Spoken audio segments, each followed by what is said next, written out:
Chapter 219. As a transmigrator who was familiar with history, Duque had a huge advantage at this moment. He did not want to cheat a certain race with long ears, but he knew very well that some members of the alliance could not be invited and were in a hurry. It did not matter if it was out of arrogance, or that this country was a scum. In any case, he would never mention this possibility. After all, the biggest difference on the Horde's side had already appeared: Lord Howl's groom Hellscream. Since Lord Howl was here, then the Warsong clan that was supposed to stay in Draenor was likely to appear. No, it was very likely that they had already appeared, on the other side of the Sodder Bridge. It was just that the ones attacking the bridge now were unknown small clans, so there was no way to confirm it. Since Dan had reopened the dark portal, then the clans that were supposed to stay might appear. For example, the future Lich King Zul's Shadowmoon clan, or Kargath Bladefist's Shatterpalm clan. There were more than 10 famous clans. Now that the Blackrock clan was heavily injured, any reinforcements were possible. For the final victory, Duque had long decided to drag down more of the original allies that belonged to the alliance. Duque retreated after he finished speaking. King Tyreenas of Lordaeron raised his head slightly. "All right, everyone, do you have more information about the evil orcs to share with the kings here?" The surroundings were silent. "If not, I suggest that we start voting now on whether to form a strong alliance to fight against the evil orc tribe that is bent on conquering the entire world of Azeroth. Please note that we are now discussing the formation of a military alliance. Every country that joins the alliance has the obligation to help each other. They can either provide money, manpower, or directly send troops. Countries that refuse to join will not receive help from the alliance when faced with the Horde's attack. Alright, that's all I have to say. Those who agree to join this alliance, please raise your hand." Originally, the atmosphere was very good. From Lang's point of view, with this momentum, forming an alliance was a sure thing. No matter how one looked at it, it would be a matter of course, and all 9 countries would join the alliance. Lang was a little excited just thinking about it. As long as the alliance was formed, would the 9 countries not be able to defeat the Horde? Taking back Stormwind City and rebuilding the foundation of his ancestors depended on this. Who knew that at this moment, Magni's loud voice could be heard again. "Hey! Wait a minute. Have any of you agreed to help the Iron Forge? Without any reinforcements, just relying on the dwarves in the southern continent to hold back the orcs? Is this what you mean by helping each other?" King Tyreenas looked displeased. The dwarves were always so direct. He had to interrupt Magni Bronzebeard. "Since we are forming an alliance, we will definitely help each other. What we need to do now is to set the framework, and then decide how to assist, how to coordinate." The dwarf prince, whose beard was so long that it almost reached the ground, showed his straightforward nature. No, I hate to hear the official terminology of you humans. We dwarves are very direct. Is there any help? When and where? Quantity? Personnel? If they can really provide us with enough aid and support, we, the Iron Stove Fort, will join. If not, then I won't waste my time here. I'll hurry back and kill a few more beastmen. Magni's shameless extortion made all the human kings frown. At this moment, more than one king had his own plans. As a country that had already been attacked, the beastmen were not people who would stop until they succeeded. The dwarves would not give up their own capital. If that was the case, even if the humans did not help, the dwarves would fight the beastmen to the death, and drag down a large portion of the beastmen's forces. In a split second, more than one king was prepared to abandon the dwarves. In history, they did the same. In fact, this was not a very nice thing to do, and it caused a few countries in the alliance to appear united, but actually divided. In the original process, the dwarves only officially joined the alliance when the humans attacked the wetlands and broke into Dan Maluo, saving the dwarves who had been bitterly defending for a long time. But Duque was here. Enough! Duque suddenly shouted. "Since you dwarves see the alliance as an exchange of benefits, then we can do it, seeing that we have a common enemy. In 3 days, Stormwind's fleet can reach the deep waters southeast of the wetlands, Blackwater Moor. We will give you 10,000 peacebloom and silverleaf flowers, 20,000 heather grass, and 5,000 setback grass. In exchange, we need 15,000 fine steel longswords made by the dwarves. If you don't have them, you can use the standard dwarven battleaxes instead.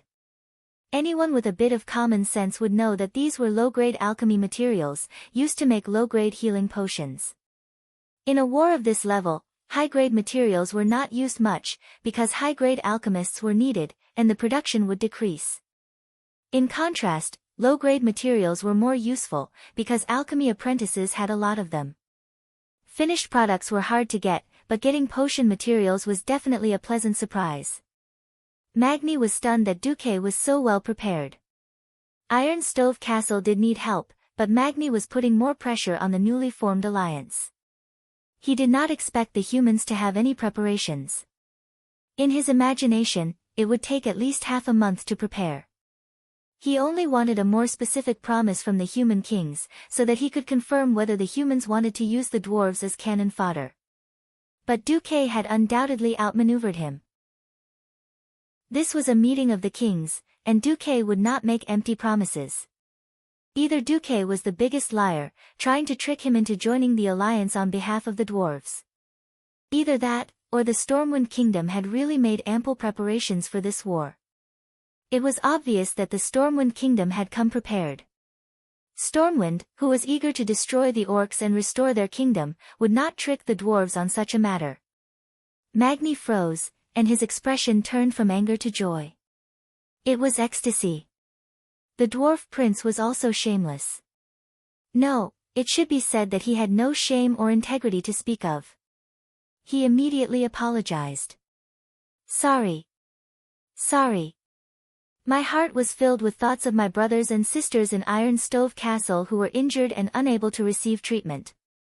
I was too emotional. I should not have doubted you humans. Lang had no idea that Duque had done so many things. Lang knew that Duque would never lie to him about such things. He stood up.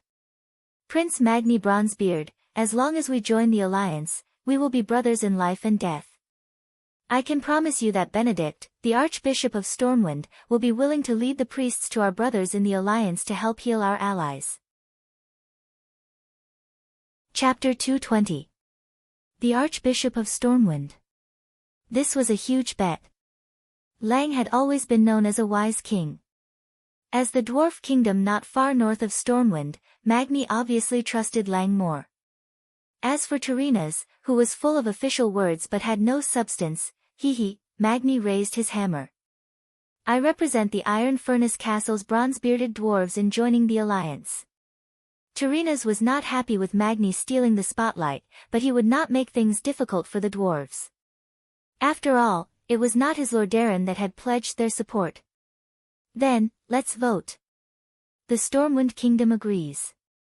Ryan almost rushed to express his opinion. Everyone knew that Stormwind, which had lost its capital, was the most miserable. There was no point in pretending to be in a hurry. It was better to be the leader and promoter. King Dallin and King Salas spoke at the same time. Kul Tiras agrees. Stormguard agrees. At this moment, 4 countries had already agreed. As long as the leader of the Lordaeron Kingdom agreed, the alliance would be formed.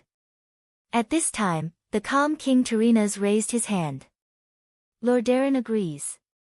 As the strongest human kingdom among the 7 major human kingdoms, the Rotterdam Kingdom's approval was expected. Be it out of respect for their status as the leader of the various kingdoms, or as a response to the chaos caused by the orc slaves a few days ago, the Rotterdam Kingdom had to join. And with Lordaeron's participation, the remaining Dalajan, Gilnis, and Alterac who were slightly hesitant also joined. At this point, the 7 human kingdoms and the dwarves had all joined. All the kings and princes looked at the lowest-ranking representative in the throne room, Kuel Salas, member of the Silver Moon Council, Dakin. Faced with dozens of burning gazes, the handsome high elven mage raised his long eyebrows, took a sip of the best black tea produced by the Rotterdam Kingdom, and then said in a nonchalant tone, "I'm not interested in the matter." After discussion between the Silver Moon Council and His Majesty Anastrian Sunstrider, Qul Salis will not join this alliance. But as a symbol of our friendship with the humans, we will give you the necessary assistance. Not joining the alliance? Give the necessary aid? Such arrogant and cold words were clearly saying, giving aid to you humans is completely a form of dog food that we're giving you. This time, a few kings stood up angrily and glared at Senator Dakin. To everyone's surprise, it was Magni who opened fire. Hey! Long ears! Aren't you afraid that those green-skinned creatures will take a big detour to find trouble with you first? At this moment, Duque secretly bared his teeth. Damn, you guessed it.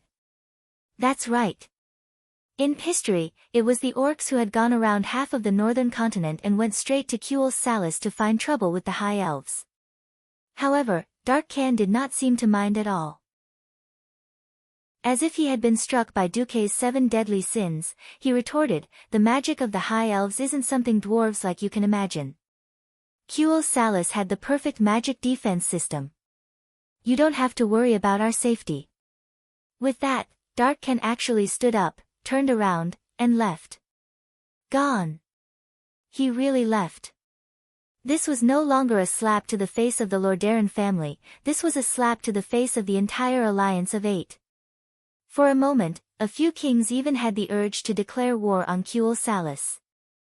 After all, the human kings were not tribal chiefs. They did not become bosses just because they were good at fighting. Their rationality still told them to calm down. However, the group of kings told themselves that if something really happened to those long ears, they should just let them die. Duque, who was beside Lang, was a little puzzled. As a transmigrator and a veteran player, he remembered most of the history. Why didn't the High Elves attract so much hatred in his memory? Well, no matter what, the alliance was still established as Duque had imagined. After that, there was nothing for Duque to do. As the mastermind, Duque had temporarily completed his task. The rest of the matters such as distribution of military supplies, coordination of military operations, and intelligence gathering had nothing to do with Duque. Naturally, the one who argued with the king was the king. Although Lang really wanted Duque to be by his side to give him ideas, Duque's words choked Lang to death. I'm sorry, Your Majesty, I still have 1,300 reports and documents to go through. If I continue to stay here, this number will double tomorrow. I don't rule out the possibility that there will be casualties among your citizens and soldiers during the winter due to various reasons not being handled in time. After all, South Shore is near the Alterac Mountains, and the winter here is much colder than in Stormwind City. Lang had no choice but to let Duque go back to the state guesthouse. Back at the state guesthouse, Makarov opened the door for Duque. As soon as Duque opened the door, he saw his little maid, Vanessa. Duke had originally wanted to be a bit more corrupt and had Vanessa wear a very modern black and white lace-made outfit. Then, the extremely independent Vanessa ignored the orders of the Duke of Karazhan and the Sky Mage Duke. She removed all the fancy lace on her own. The low-cut front lapel was removed, and it became tight. Her black dress was also so long that it almost reached her ankles. Don't even think about cat ears or anything like that. All right. This was the maid outfit of this era. Duque wanted to say something more, but Vanessa snorted and turned away, not even looking at Duque. Duque would not go so far as to kill a 13-year-old girl. He just wanted to look good, it was not against the law. Sob sob. Forget it, the more I say, the more I cry. The bitter Duque buried his head in the sea of reports and documents. At least Duque was happy, but Lang and Andoin were really exhausted. The meetings between countries were filled with endless wrangling. For the benefit of their own countries, the kings were willing to go all out. 5 days. It took them 5 whole days to come up with a more complete plan. The alliance this time was also officially named the Rotterdam Alliance, just like in history. In fact, it was not until the Rotterdam Kingdom was destroyed in the future, when more races joined the alliance, that people removed the word Rotterdam from the front of the alliance, and called it the Alliance. It was one more day than the 4 days in Duque's memory, mainly because Lang did not die. Also, the kings were not willing to let Tyrrhenas be the leader of the alliance, because they felt that Tyrrhenas Menethil wanted to take the opportunity of the Horde invasion to complete the unification of the human countries, and turn himself into the second Thoradin the Great. The kings of the 6 countries were sensitive to all this, and they all resisted Tyrrhenas' complete control of the alliance. In a sense, compromise itself was a part of politics. Sensing the strong opposition of the kings, Tyrrhenas did not insist too much. Finally, on the 5th day, he made a suggestion that he thought was very cruel, to let Lothar, the son of Thoradin the Great, be the supreme commander of the alliance, while he would only be the leader in name. The countries would have to provide troops to Lothar according to their national strength. Chapter 221. It had to be said that Tyrrhenas Menethil II's combat power was almost equal to 0, but his political value was definitely 100. While the king was still alive and kicking, he made a subordinate of the king the commander-in-chief of the 7 kingdoms. What else could it be if it wasn't an attempt to drive a wedge between the 7 kingdoms? Of course, Tyrrhenas also said in a dignified manner, since our ancestors once gathered under the flag of Thoradin the Great more than 2,000 years ago, let us, the new alliance, look up to the same flag. After all, the 7 kingdoms were of the same origin, and Lothar was indeed the best flag. Cleon was also a king with supreme boldness and magnanimity. While Lothar was hesitating, Cleon agreed immediately. Don't hesitate. Andoin. You are our hope of reviving our kingdom. From the moment we left Stormwind City, didn't we swear together that we would revive Stormwind no matter what? Have you forgotten our oath? But I don't care about those empty titles. You are still the loyal you, and I am still the me who believes in you. Even if you don't believe in yourself, you have to at least believe in me, who has always believed in you. As long as our will and beliefs do not change, why should we care about the lies of others? Besides, if it's you, so what if I give the throne to you?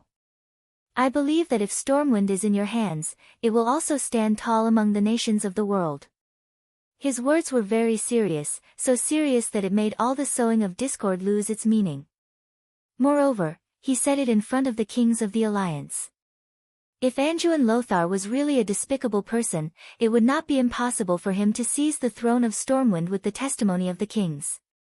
Cleon's words caused all the kings to be moved. However, these words that were almost tongue-twister expressed Lang's most sincere and complete trust. It was a supreme trust that surpassed life and the inheritance of his children.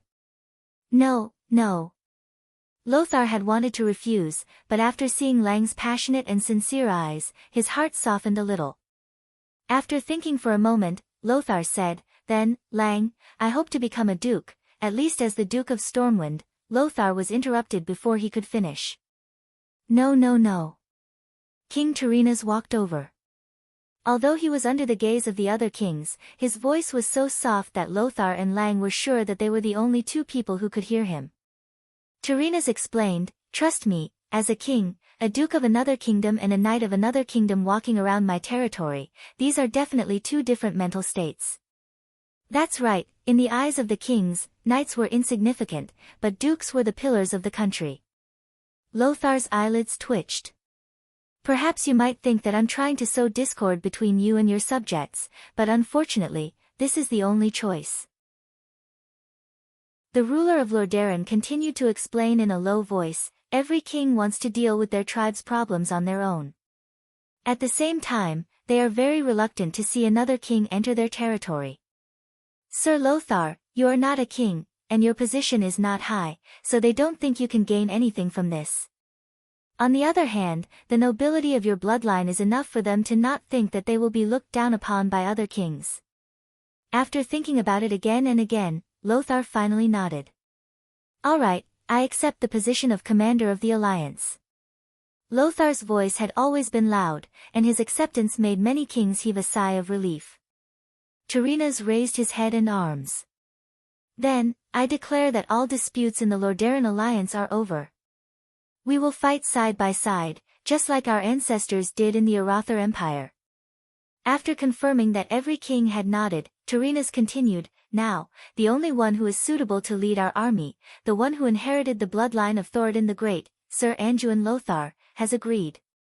So, the kings of the alliance hereby announce that Sir Anduin Lothar, the general of Stormwind City, will be our supreme commander. The armies sent by each of our kingdoms must listen to his orders. Those who disobey will be punished severely in the name of the descendants of Arathar. The last obstacle to forming the alliance was finally cleared. As Tyrrhena's voice fell, the throne room, which had been noisy for several days, was finally filled with thunderous applause. Perhaps this was the roar of applause because they had a common enemy. Perhaps it was because they had the same bloodline. No matter what the motive was, it was not important. What was important was that this marked the reunification of mankind after thousands of years of division.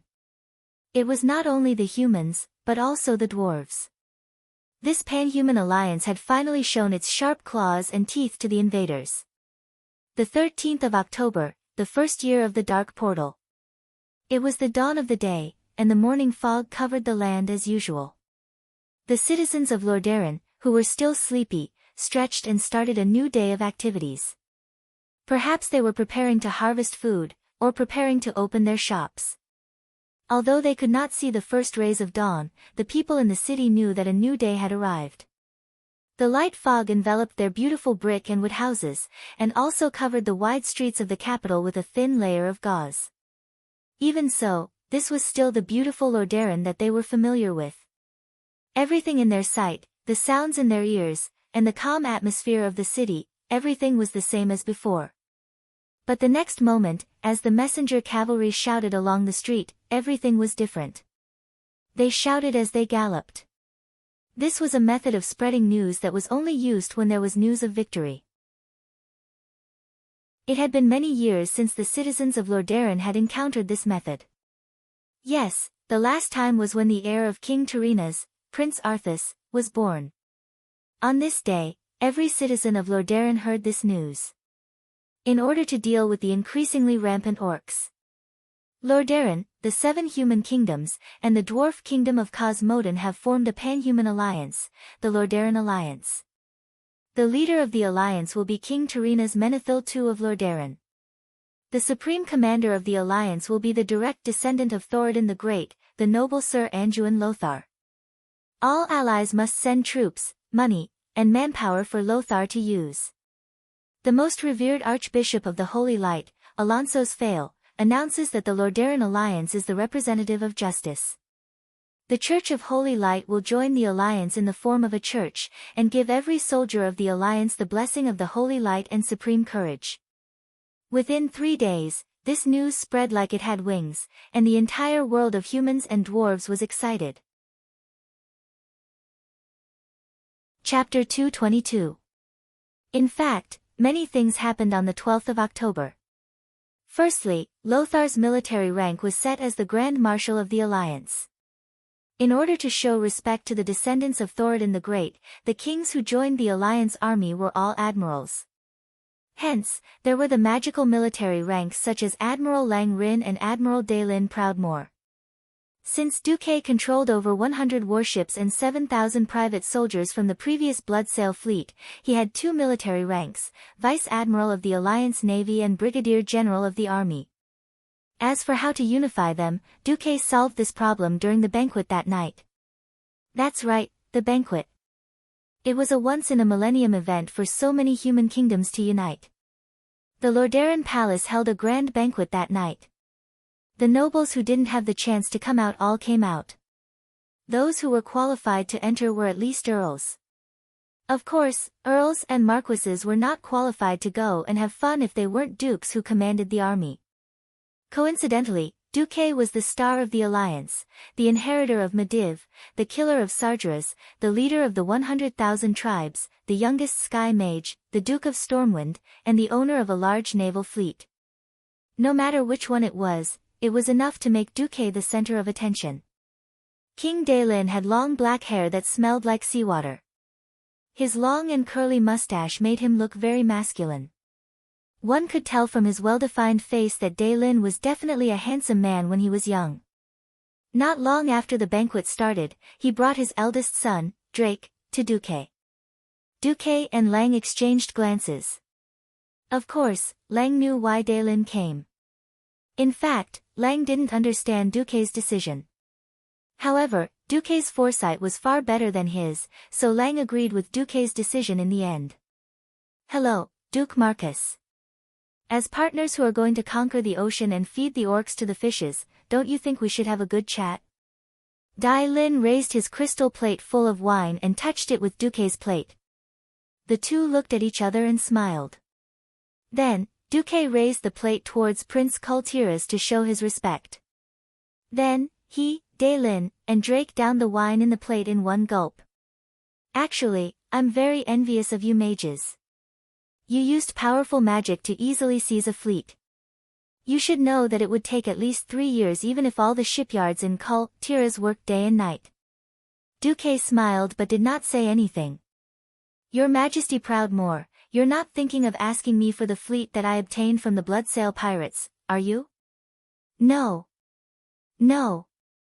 No. Don't underestimate me. Even though most of those guys are from Kultiras, since you didn't get them from Kultiras, they are your spoils of war. Even if my men don't like them, as long as they still have the insignia of the Alliance on their ships, they are still our comrades. King Daelin was obviously a heroic man of the sea. If this was the era of the universe, he would be the overlord of the universe who said, "My journey is the sea of stars." Normal people would find it hard to dislike such a straightforward man, unless they were his enemies. Duque smiled. It was just as straightforward. Not only that, but there was also a kind of holy light in his smile. No matter who saw it, they would think that he was a selfless saint. That's right, Duque inherited the moral integrity of Medivh. According to the system notification, moral integrity, divine skill, hypocrisy. Because the humanity you obtained is far beyond what you should have, if you let this part of humanity temporarily control your body, you will become a holy existence in the eyes of the world. You will be more like a saint who serves the public for the sake of the world. All beings of the non-evil alignment will believe you more easily. Duque opened his mouth. He didn't even deliberately lower his voice. No, actually, I want to say that I will be more at ease if my fleet is handed over to His Majesty Daelin, who is an expert in naval warfare. Daelin and the Drake father and son were stunned. They almost doubted their ears. Not only them, but even the surrounding nobles who were listening to their conversation were stunned. Daelin frowned. Duke Marcus, actually, I didn't mean, I know, but after serious consideration, this is the best choice to maximize the combat power of the Alliance's navy. In fact, I have also discussed this with His Majesty Rin, and His Majesty also supports my decision. As soon as Duque finished speaking, King Lang also walked over and nodded to Daelin with a smile. Duque continued, I may be a genius, but only in the field of magic and strategy. I am a novice in naval warfare. Over 100 warships can only be used as transport ships in my hands, but in His Majesty Proudmoore's hands, it is an unparalleled weapon that can send thousands of orcs into the sea to hell. If it weren't for the fact that the final control of the Nagas and Murlocs is in the hands of my master, I would even be willing to give them to your Majesty to command. Please don't shirk this responsibility. This is for the Alliance. Lang, who had thought it through, was extremely open-minded. As soon as Duque finished speaking, a commotion quickly spread out with the four as the center. There were murmurs of admiration around them.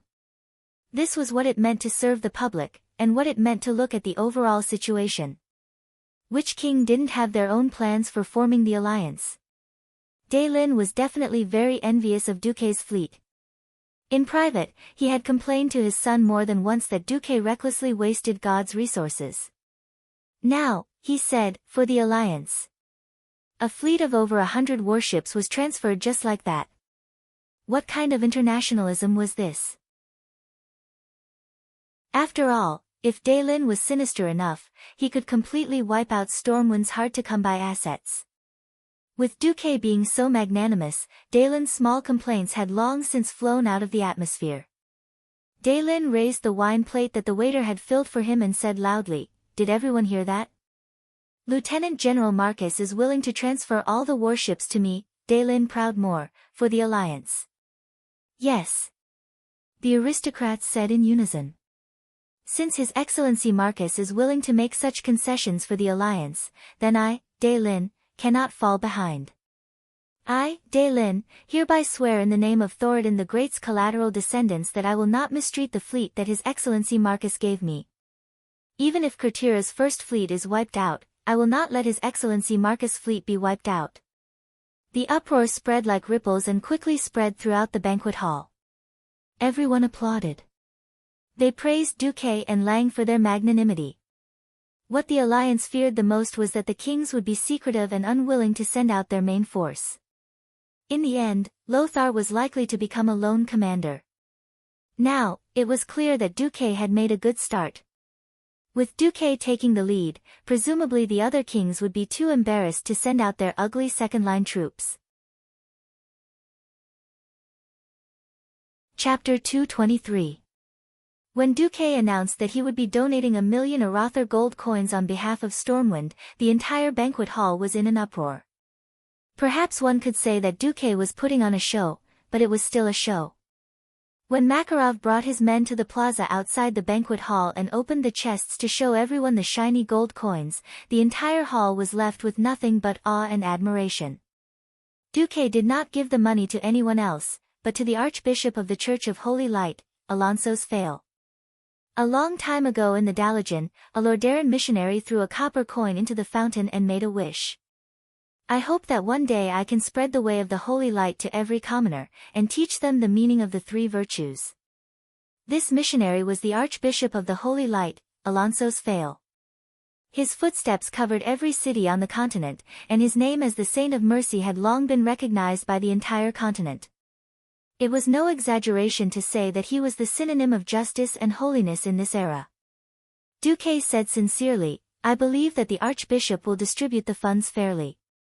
Every king was willing to believe in Alonso's character. All of a sudden, the losses caused by the invasion of the Horde did not seem to be too painful. What did 1,000,000 gold coins mean? Among the 7 kingdoms, this was already the annual income of a mid-tier kingdom. For example, a small mountainous kingdom like Alterac only had a few 100,000 gold coins in their treasury. Of course, this had to do with the fact that the king's territories were poor, while the Berev family was extremely rich. The only ones who could easily take out 1,000,000 gold coins were Kurtiras, who traveled all over the world as a merchant, the inhumane mage kingdom of Dalaran, and the Rotterdam kingdom, which had the most fertile and rich land. Now, Duque's act of sending money after the fleet was like adding fuel to the fire. All of a sudden, the pretentious souls of the kings were awakened. Kurtiras, 2,000,000. King Delin, who had just received the benefits, raised 2 fingers. The Dalajan speaker, the old man who read Tycoon and wrote Antonidas, smiled and raised 3 fingers. Since the small countries below were acting tough, the king of Lordaeran, who considered himself to be the #1 fighter in the world of acting tough, raised his palm. Hiss. After the nobles gasped, they naturally burst into thunderous applause. An astronomical figure of 11,000,000 gold coins. Just thinking about it made his whole body tremble. But if you thought about it, you would know that Turinas was very smart. It was because the Rotterdam kingdom would definitely send out the most troops. If nothing went wrong, he would be the one who would suffer the most losses. In fact, it was very likely that the money would end up in the hands of the Rotterdam kingdom. But it didn't matter, the effect had been achieved. Originally, during the meeting, they hadn't decided how many troops each clan would send. As the commander of the alliance, Lothar had to discuss these matters one by one. This was the public relations of the banquet. Lothar didn't expect Duque to put on such a good show, which greatly lightened his workload. Archbishop Alonso struck while the iron was hot. For the future of mankind, for the future of this world, it's a good thing that the countries have the money to contribute and send their troops, isn't it? Of course, as the leader of the alliance, I announce that the first batch of troops from the Rotterdam kingdom will be led by Duke Alexandros Mograine, and his deputy will be General Abendis. The first batch of troops will be 100,000. 100,000 troops. How bold was that? It was definitely the most exaggerated standing military force among the kingdoms that had yet to enter a full state of war. One had to know that Stormwind City, which originally had 20,000 to 30,000 regular troops, now had 50,000 elite troops. Of course, the war potential of the Rotterdam Kingdom was far more than that. The other kings who couldn't afford it were embarrassed. King Salas of Stormguard said loudly, "The earthy highlands don't need any knights for the time being. Chief Commander Lothar, you will see the Highland Knights of the Torrential Fortress within a week." King Zeon of Gilneas said in a low voice, "You will see the 1st, 2nd, and 3rd Infantry Regiments of Gilneas." At this time, King Eden of Alterac, who had always been experienced and tactful, couldn't keep his face any longer.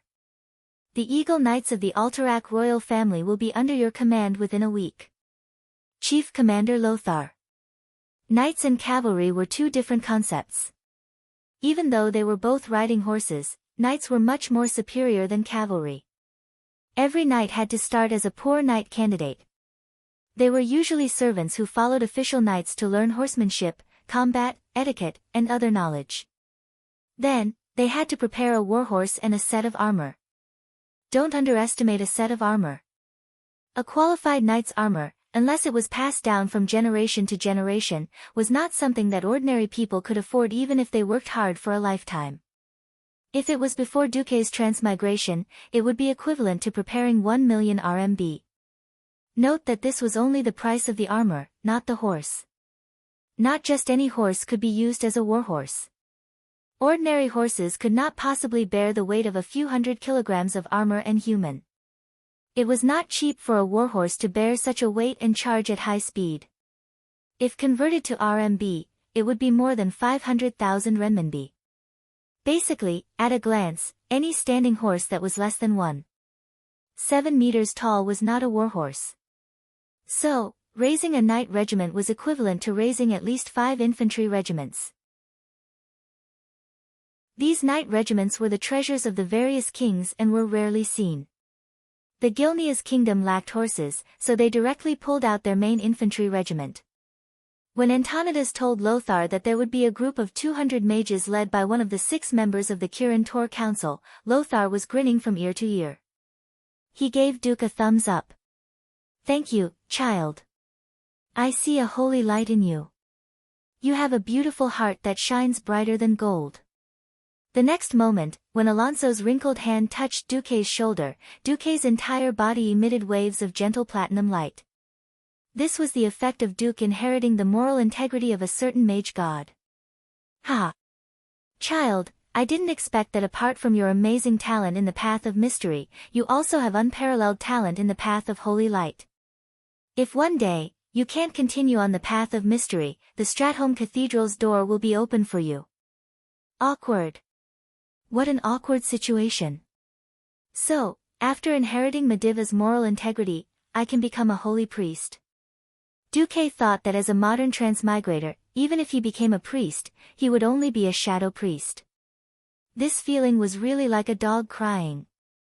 Not only Duque, but the other nobles were also pointing at Duque.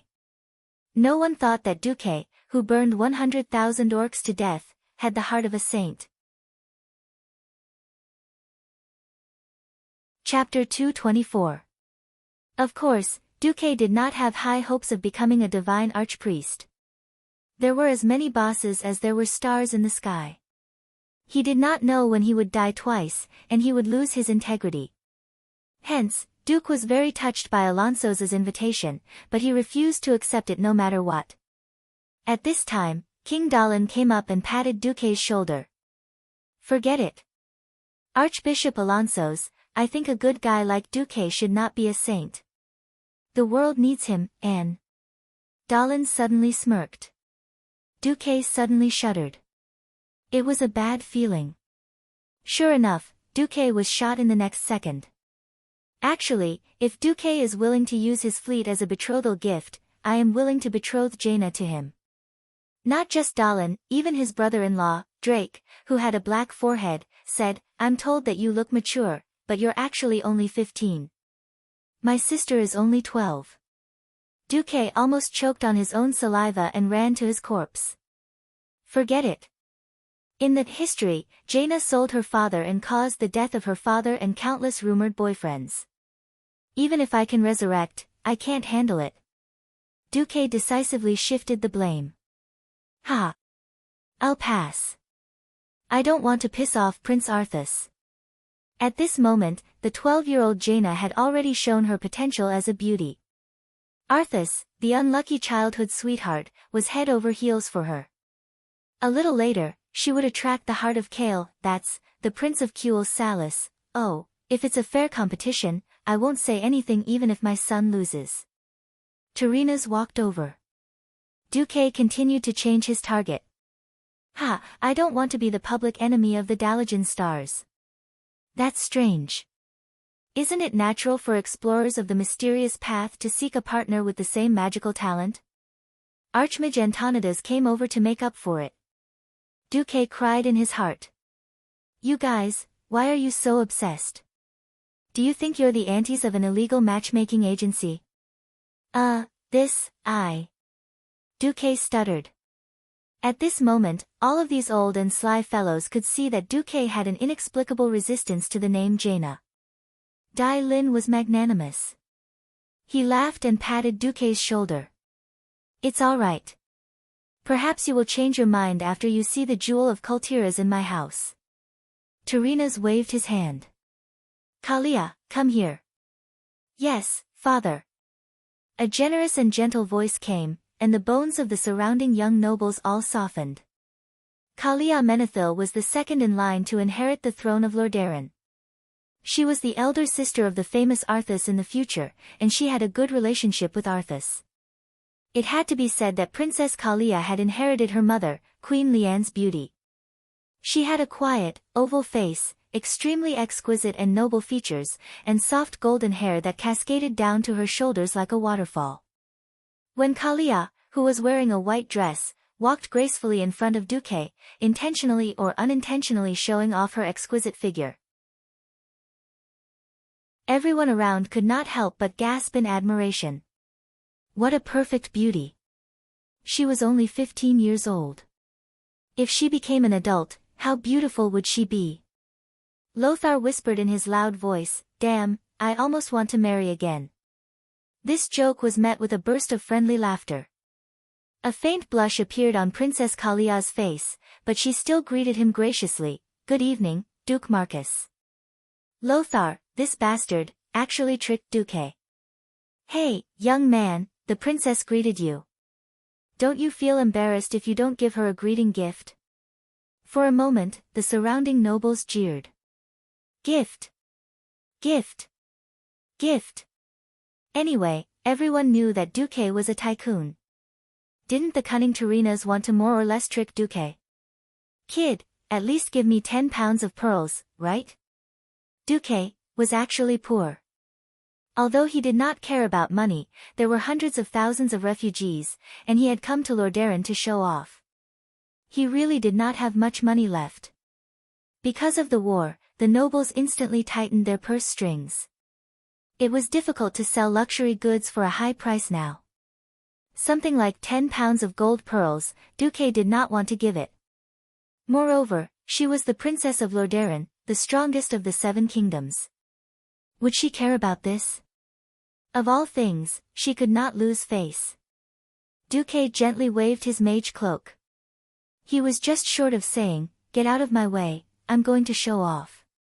Then, Duque made his move. During the days of training in Karazhan, although Duque did not create an ice circuit that was comparable to the arcane fire magic circuit, but there was still a small circuit of ice magic. Duque pointed his finger, and the wine in the waiter's hand suddenly flew into the air. As Duque's left index finger moved nimbly, the wine suspended in the air actually started to spin. What kind of magical control was this?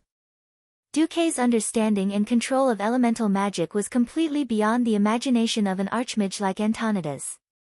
The show continued, and a cold breath emerged from Duque's palm. Crystal clear ice petals formed in front of everyone's eyes. An ice rose made of ice elements.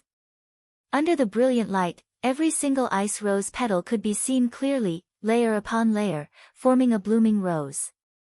Not only that, but there was also a faint flame flowing in the cold flower path and petals, flickering. Just this dreamy appearance alone caused the ladies in the audience to exclaim. At this moment, Duque was possessed. He did not know why, but he remembered some classic scenes from movies. He did a perfect hand kiss, imprinted his perverted pig mouth on the back of her snow-white and soft hand, and then handed over the rose of ice and fire that was enough to kill the heart of almost any girl. Your Highness Princess Kalia, only the most beautiful rose can match the most beautiful you. I hope you like this little gift. With that, Duque retreated with great style. To be honest, Princess Kalia had seen all kinds of luxurious gifts, but she had never seen such a creative, high-end, and classy magic rose of ice and fire. Tyrrhenas turned his head slightly to look at his court archmage. The old archmage shook his head in shame. He was telling his king, I can't do such exquisite magical control. On the other side, the princess was completely drunk. Her aqua-blue eyes stopped moving, and in her field of vision, there was only this beautiful dreamy rose. The flickering flame in the rose had attracted all her attention. She did not even know that her face was blushing so beautifully. Chapter 225. Her Royal Highness even forgot to return the greeting. After a full 10 seconds, she seemed to have snapped out of it and raised her head. She lifted her skirt with her left hand and bowed gently. I'm sorry, I've been rude. Thank you, Duke Marcus. Your gift is so perfect that I was dazed. Beside her, a noble girl had already whispered, oh my God, if someone proposed to me with such a rose, I'd probably be willing to marry him immediately. Her unrestrained voice made Princess Kalia blush all the way to her neck. She suddenly turned around and walked away. Sorry, I'm a little uncomfortable. I've been rude. The nobles who were left on the ground were all shocked. How is this uncomfortable? It's clearly the most dazzling pearl of the Rotterdam Kingdom, Her Royal Highness, is tempted. At this moment, all the big shots present felt a jolt in their hearts. The situation seemed to be a little subtle. No king was a fool. Everyone could tell that although Stormwind was defeated, it was still victorious. They could still maintain their vitality under such a great disparity between the enemy and their allies. Lothar was very outstanding, but his excellence was still within the scope of human imagination. Duque was different. Not only was he ridiculously young, he also lacked courage, wisdom, strategy, and strength. He fought the demon king Sargeras, set fire to the orcs, and saved 50,000 elites with an ice ship.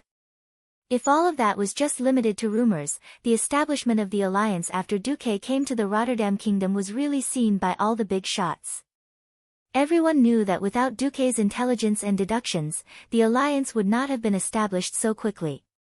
Everyone knew that without Duque, the kings would not have made a promise so easily just now. Perhaps without Duque, the alliance would still be established, and the troops would still be sent. However, with Duque, the process would be accelerated by who knew how many times. Which one was the most anxious now? Of course, it was Stormwind who had lost their territory. Without Duque's operation, Stormwind would only be left with a group of refugees and defeated generals. Even if the refugees survived, they would only be absorbed by the countries in the northern continent. They would become expendable in the war. The destruction of Stormwind was equivalent to a disguised war bonus for the other countries. Stormwind, on the other hand, would only be an empty shell. It would be controlled by the various countries. How could it be as free as Lothar was now? Even if the other 7 countries all retreated, Lothar still had 50,000 elite soldiers to fight one last time. This was the confidence of one's family. In the eyes of other kings, Stormwind, who had lost his territory, was full of treasures. And Duque was obviously a gem among them. King Tyrrhenas stroked his long beard. He suddenly felt that Duque and Kalia's union was not a bad choice. King Tyrrhenas said, Duke Marcus, the royal family of Lordaeron is having a small banquet tomorrow night. Are you free? Facing the king of Lordaeron's gaze, Duque shivered slightly. Did I act too tough just now? Sorry, I have to deal with more than 800 documents every day. I've accumulated a lot these days. Duque seemed to be very busy. Who knew that Terena's eyes suddenly lit up? Not only him, but the other kings also stared at Duque like hungry wolves. Duque knew that he had misspoken again. Stormwind is really lucky.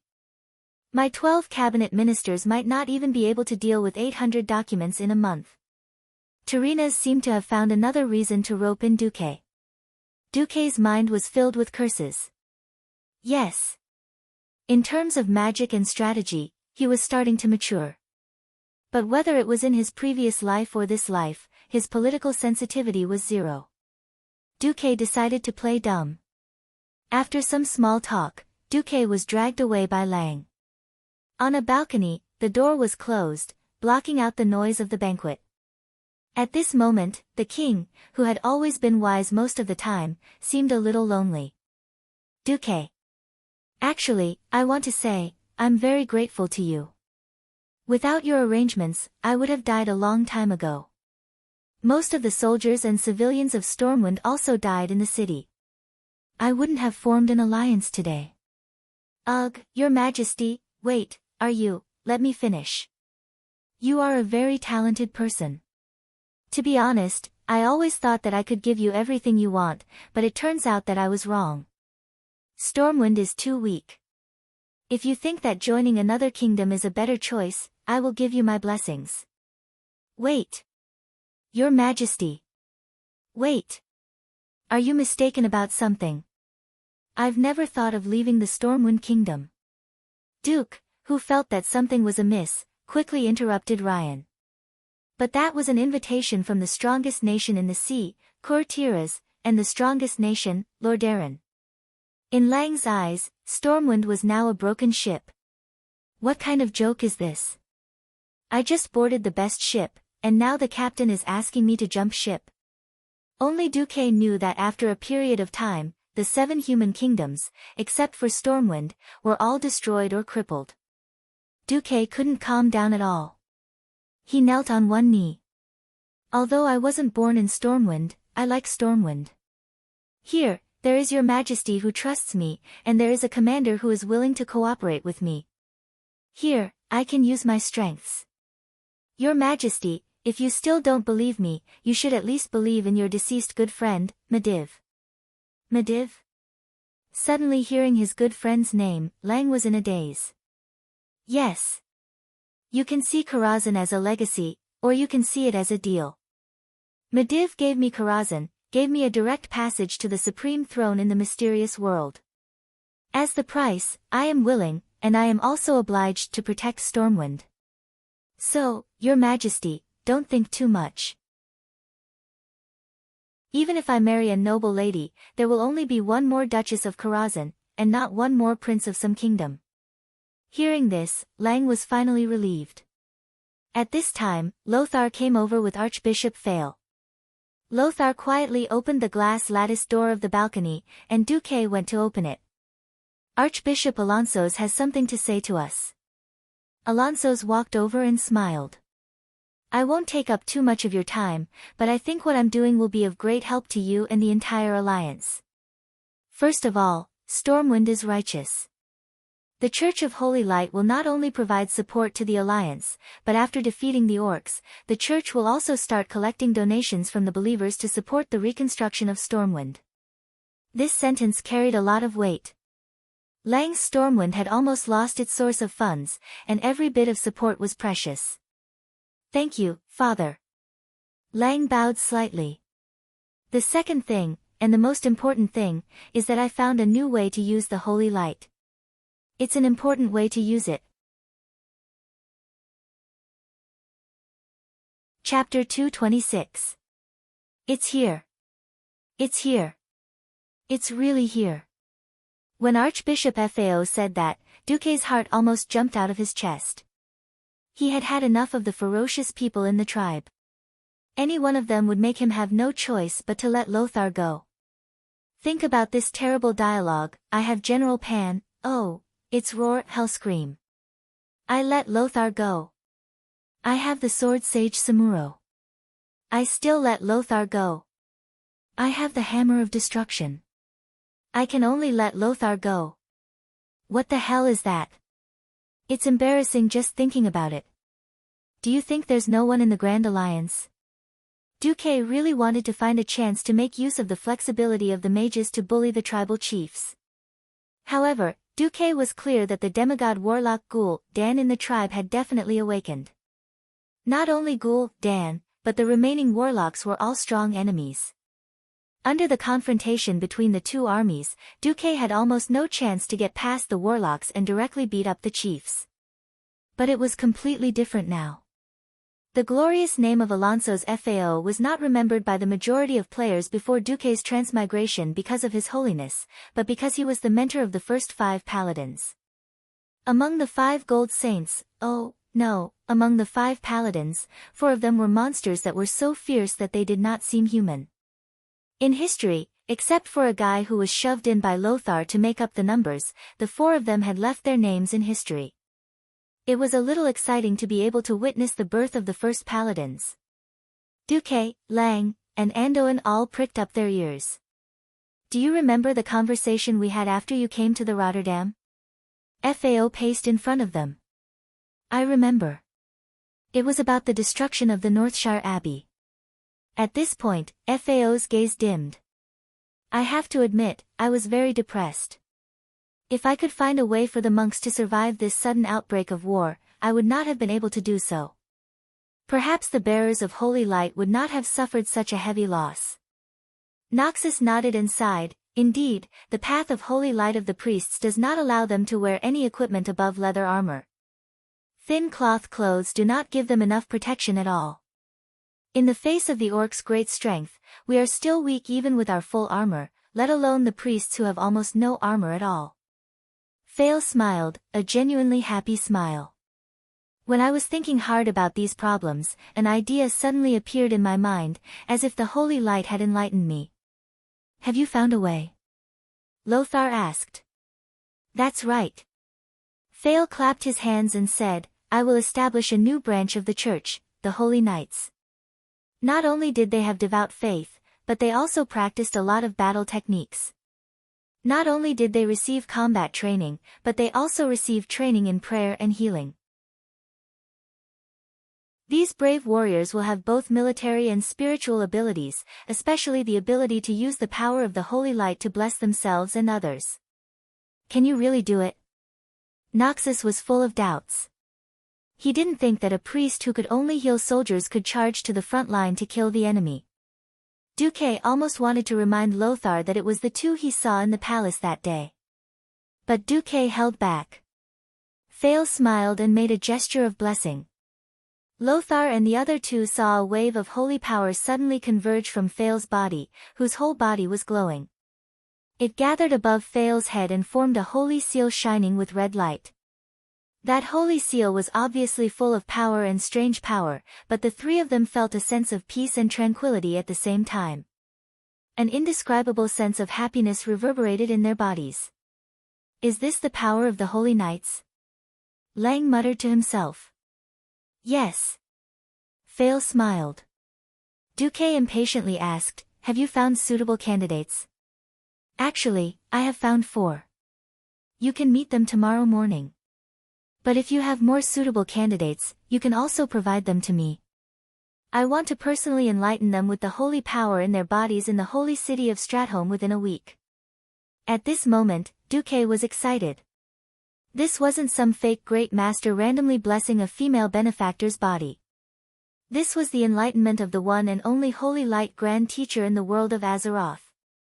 Perhaps the 4 legendary guys were already very powerful before they became holy knights, but before they were enlightened, there was a limit to how powerful they could be. After enlightenment, their strength would simply break through the sky. Thinking back to history, Wother dared to charge against thousands of orcs with just 12 holy knights. Just the thought of that scene made his blood boil. Easily seeing the eagerness on Duque's face, Lang also smiled. Duque, Are you very optimistic about Father Fail's plan? Yes. Absolutely right. That's great. Duque was not stingy with his praise.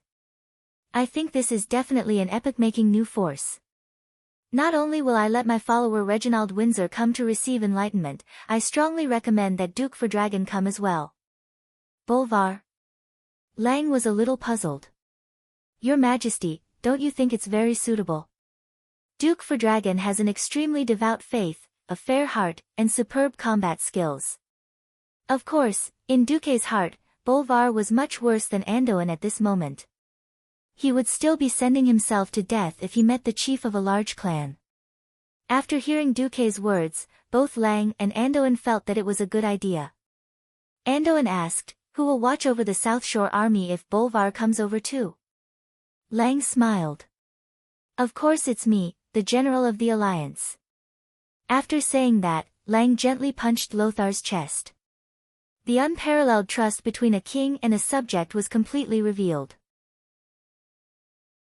Thank you for your hard work, Your Majesty. Lang waved his hand. Just get rid of the orcs as soon as possible and take back our Stormwind city. On the morning of the 13th of October, the whole city was in an uproar over the establishment of the alliance. Lothar and Duque arrived at the main courtyard of the Rotterdam Cathedral. They had already had breakfast, and were waiting for the arrival of Archbishop Fail. At the appointed time, the Archbishop appeared and walked over calmly. Thank you very much for accommodating an old man like me despite your busy schedule. He turned around and waved his hand, and 4 men appeared from the end of a nearby corridor. They walked towards Fail in high spirits. Duque's eyes lit up all of a sudden. 4 burly men, each of them wearing shiny armor. Every part of the armor, the shield in their hands, and the top of their helmets had the emblem of the Church of Light. All of them were carrying a sword, and from the way they walked, Duque could tell that they were at least skilled swordsmen. The only problem was that the armor and weapons were brand new. Not to mention the marks of intense battle or repair, there wasn't even a stain on them. Chapter 227. If he didn't guess wrongly, there might still be some dishes to order now. No, that should not include Uther and Tyrion Ferdin. When the orc slaves wreaked havoc in Rotterdam a few days ago, they had already started killing. However, at that time, they were using hammers, and now they were using swords to pretend to be gentle. Come to think of it, they were meeting the commander-in-chief of the coalition army now, not going into battle to kill the enemy. Why would they use the king's hammer? Oh, why would they use the king's hammer?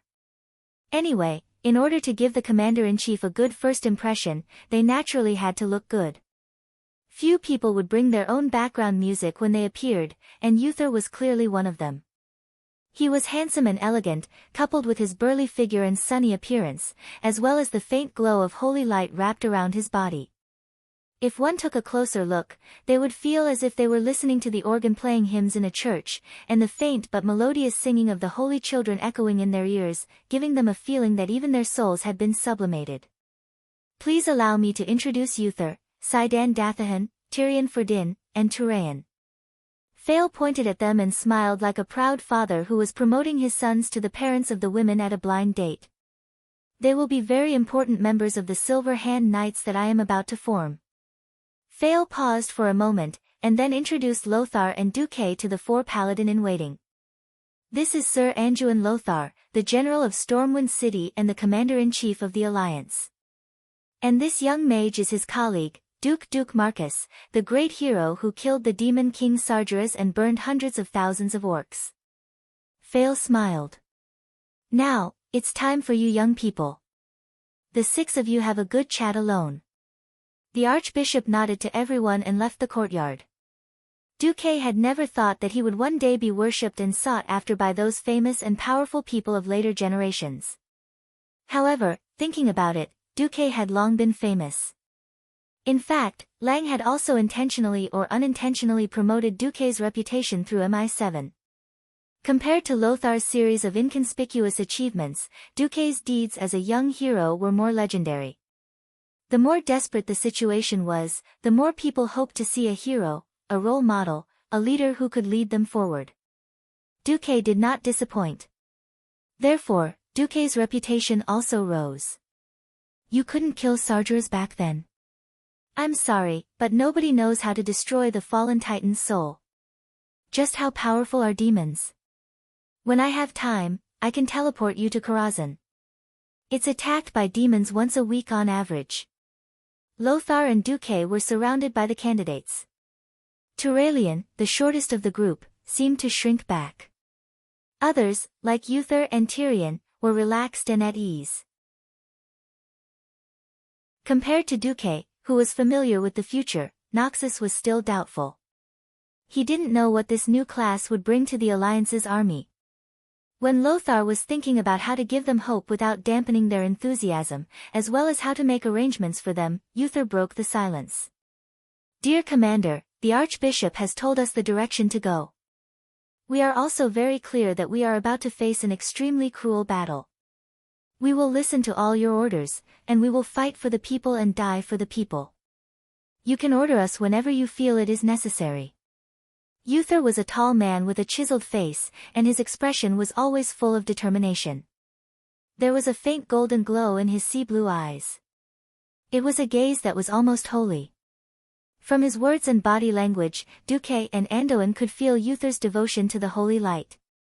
He was more fanatical and determined, but lacked the passion and delicacy of Archbishop Fail. Sidan Dathrahan, who was the tallest and was labeled as 2.03 meters by Duke's system, had an even thicker warrior's aura. He waved his fists forcefully. We don't ask how many enemies there are, we only ask where they are. We will completely defeat those orcs and drive these dirty and cruel fellows back to their planet. Tyrion Fordring was equally firm in his faith, but he was not as fanatical as Uther. He chatted with everyone amiably. The last one was Turalyon. The short paladin candidate did not actively participate in the discussion of faith. Instead, he talked about the war and the state of affairs. For example, he said, if the Horde doesn't have superior shipbuilding skills that can shorten the time of building a ship to a few months, then it's very likely that the orcs will crush our defense line with their sheer numbers. The pleasant conversation made time pass quickly. It was almost noon, and Lothar, the commander of the Alliance, had to attend a luncheon. After the 4 paladin candidates bid farewell, Lothar chatted with Duque as they walked. What do you think of them? Uther, Sidan, and Tyrion are all sharp knives against the Horde. Turalyon is more rational, and his faith may not be strong enough. But he is definitely a talented commander. I'm not targeting their personalities. Lothar frowned and sighed. It's not that I doubt my old friend Alonso's, but I really doubt how useful they are. Why is that? Duque raised his eyebrows. Lothar seemed to be thinking about how to phrase his words, even though he did not think that Duque was the kind of person who would blabber. After a while, he said, there is too little time. They seriously lack the time to prepare. Do you remember what you said? When Stormguard blocks the northern path of the Sodder Bridge, then it is estimated that the tribe will arrive in the northern continent within a month or even less. Yes. So what? Didn't you see their performance of killing the orcs in the palace a while ago? Perhaps they are very powerful warriors, but none of them have experienced war as so-called paladins. Of course, I do not doubt their combat ability. But we are not short of warriors. This was what troubled me the most. I had to command a group of professionals who had never appeared in this world before, rookies who had never experienced the test of battle before. Fail wants them to play a role as the core. Core. This is the core. Do you want me to appoint a few rookies as the deputy commander of the Alliance? Duque smacked his lips. Oh, that is indeed the case in history. I do not know why the kings would agree to appoint Turalyon, who has no combat experience and is not a prince or a duke, as the deputy commander of the Alliance. When they arrived at the luncheon, King Tyrinus's words made Duker feel like he was on the outside and on the inside. Duke Marcus, the 7 kings have unanimously elected you as the deputy commander of the Alliance. Pfft. Chapter 228. Duque choked on the wine he had just drunk, which amused Tyrrhenas and Andoin. Cough, cough, cough, why me? Don't tell me you're not going to choose the holy night that Archbishop Fao recommended? Duke whispered his doubts. At the long table, Tyrrhenas elegantly put down the wine plate in his hand. That's also a choice. Tyrrhenas looked at Andoin, and Andoin immediately gave him a knowing look. Andoin continued, I think it is similar to me being elected as the commander of the alliance. If it were not for you, Duque, perhaps the kings of the 7 kingdoms would choose a paladin recommended by Archbishop Fao, who is more neutral. King Tyrrhenas continued, the dwarves only need support. After receiving sufficient support, the dwarves will not have any mobility in a short period of time. But the kings of the 7 kingdoms are different. They have to consider who is more reliable to hand over their troops to. Not to mention that the 7 kingdoms have handed over their elite troops this time. We trust Sir Lothar, but there are times when we need to divide our forces. In fact, it is not easy to find a candidate who is strategic, decisive, and fair enough to be accepted by the kingdoms. Andoin continued, I understand that the Archbishop wants the paladins to perform a miracle, but why should we take an unnecessary risk when there is a better and safer choice? Tyrrhenas chuckled, his white hair swaying in the wind. At this moment, he looked a little cute in Duque's eyes. There is a ready-made, publicly recognized, fair, and neutral candidate with an impressive battle record. Why not choose a completely unknown newbie? That is the greatest absurdity. Duque was a little embarrassed, and he finally felt that he had changed history. Yes, he had forgotten that he was the most suitable one. In history, Lothar almost went to the northern continent alone. Being born in Stormwind City, he naturally could not affect the interests of the 5 kingdoms of the northern continent, Kakurtiras. It was the same for Duque. The root of Duque's interests was in the southern continent, and Duque's series of successes, such as the command of the fleet, had successfully conquered the various kings, which was why Duque had risen to power. Turayan, who had ascended to the top in a single bound, also ascended to the top in the following discussion with Lothar. Unfortunately, halfway through his ascension, Turayan continued to be Lothar's assistant. However, he was only an adjutant in the army, not the deputy commander of the alliance, let alone independent military power. In the eyes of King Menethil and Lothar, Bishop Fao wouldn't be dissatisfied with such a high position even though they hadn't seen the so-called Holy Night yet. This was all for the sake of the Archbishop. After all, a paladin was a combat profession, not some strategist college or military academy. I'm sorry, Turalian. Duque smiled bitterly in his heart. After that, they talked a lot during the lunch. Tyrrhenas talked about forming the Silver Hand, knights with the paladins as the core. This was not a short-term matter. First, it would take at least a month to recruit people from Rotterdam and even the entire northern continent. Then, they would train, reorganize, and carry out their beliefs. All of these would add up to at least 3 months to form a combat force. Meanwhile, the horde's attack across the sea was imminent. After the lunch, during the afternoon military meeting, the hastily built grassroots troop gathered together. The main military ranks of the people present were Commander-in-Chief Andoin, Deputy Commander-in-Chief Duque, Admiral Delin, Vice Admiral Mograine, and Rear Admiral Abendis. Of course, the main reason was that most of the kings had rushed back to their countries to mobilize their troops, and the King of Rotterdam was not good at military affairs. The kings also had a private agreement to prohibit Tyrrhenas from commanding the army. Delin was a king, but he played the role of admiral in the alliance's navy well, showing his respect for Lothar.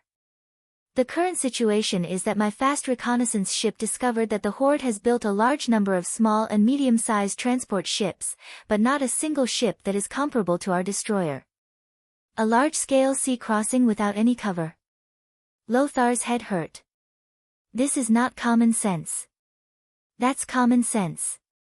Duque calmly reminded, if it were a normal human, it would be impossible for them to climb over the cliffs on the east and north side of Stormwind City to attack the 2 low walls of Stormwind City. In fact, the Horde did it, and Stormwind City fell because of it. No one refuted Duque. Lothar looked up. Who has a more reasonable inference? Duque glanced at Admiral Delin, and pointed to South Shore in the middle of the huge map. If I don't have good shipbuilding skills, or enough time to build a large number of battleships to resist the enemy, but I have enough troops, I will use a large number of transport ships to drown the enemy. Delin looked at Duque unhappily. I want to remind you, Deputy Commander-in-Chief, that the first fleet of courtiers has arrived at the dock of South Shore, and the second and third fleets will arrive in 5 days. The storm fleet that Your Excellency passed the command to me is also waiting for orders in South Shore. What he meant was not to underestimate the dominance of courtiers in the field of naval warfare. Very good confidence, Admiral.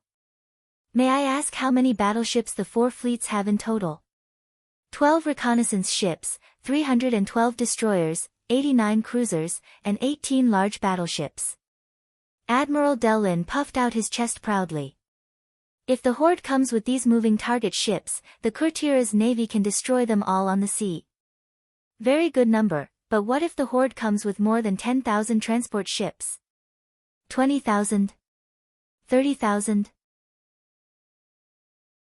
What if the number of enemy ships is far more than the total number of cannons of your army? Duque continued to ask. Delin's expression finally changed. This is not possible, right? Duque pulled out a 3D video. It was a clip of the Horde's laborers sacrificing themselves to attack Stormwind City. Do you see? These are the Horde's laborers.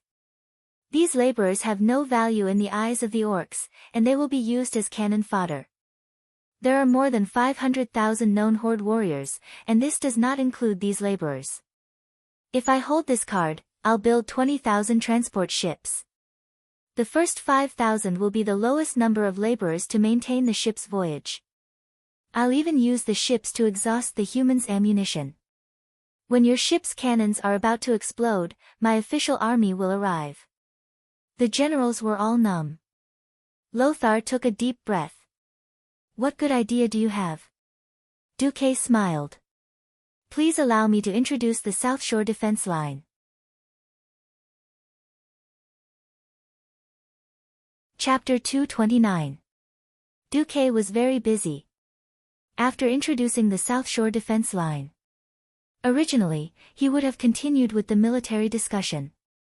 In his imagination, in the next week, all the big shots would be discussing the same thing, which path the Horde would most likely come from, where they might attack, and how to quickly mobilize the Alliance's army to that area. It was autumn harvest time, and not every country was called Lordaeron. Not every country had enough food reserves to feed the entire country for a year. For Gilnis, Alterac, and a few other countries, they had to at least block the damned Horde outside before their important hinterland and crops were trampled. But Duque was invited away. As one of the only 2 Breaking Dawn wizards in the world, Antonidas was a very special existence in the Alliance. He hoped that Duque could participate in an exchange with the Kirin Tor Council. The Kirin Tor Council was fundamentally different from the Tirisful Council that Sargeras had destroyed. The Kirin Tor Council only governed the Dalajan Kingdom, while the Tirisful Council was a world organization that mainly fought against demons and prevented the abuse of magic. Duque couldn't refuse his request. I've already asked the Chief Commander for leave for you.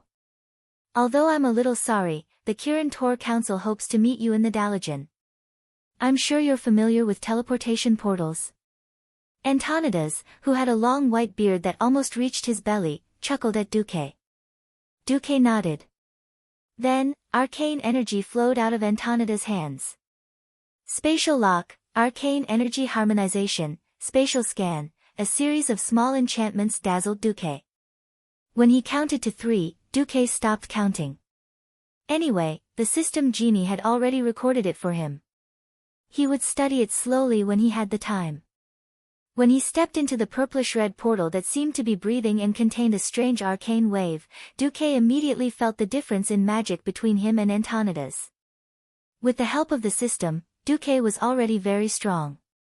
In terms of quality, there was a huge gap between them and even Morning Star wizards, let alone Breaking Dawn wizards. Antonidas had only used the strength of a morning star to open the portal. Duque also knew how to teleport. However, when he was traversing through space, Duque was more like playing dodgeball. He carefully avoided one unstable space after another during the high-speed teleportation. He would rather take a long detour than take the risk of passing through any unstable area. Antonidas, on the other hand, was different. Apart from those terrifying black hole-level spaces, all the spatial rifts and space obstacles were driven away by his magic power. For example, when Duque encountered a mountain, he would circle around the foot of the mountain, while Antonidas would directly open a tunnel in the mountain. Well, it was the kind that could be completed in an instant. How could they compete? When it came to the use of spatial magic, this revered old wizard was definitely the most reliable after the death of Medivh. Duque had also teleported himself to the Dalajan. His magic was strong enough for this task, but when Duque successfully crossed this daunting distance, Duque would probably vomit and have diarrhea for a while before he could recover. Antonidas's teleportation was as peaceful as Duque's ride in the elevator before he transmigrated. Personally visiting the Dalajan was a magical feeling. If there was any place in the human kingdom that could be called a miracle, it would be the Dalajan.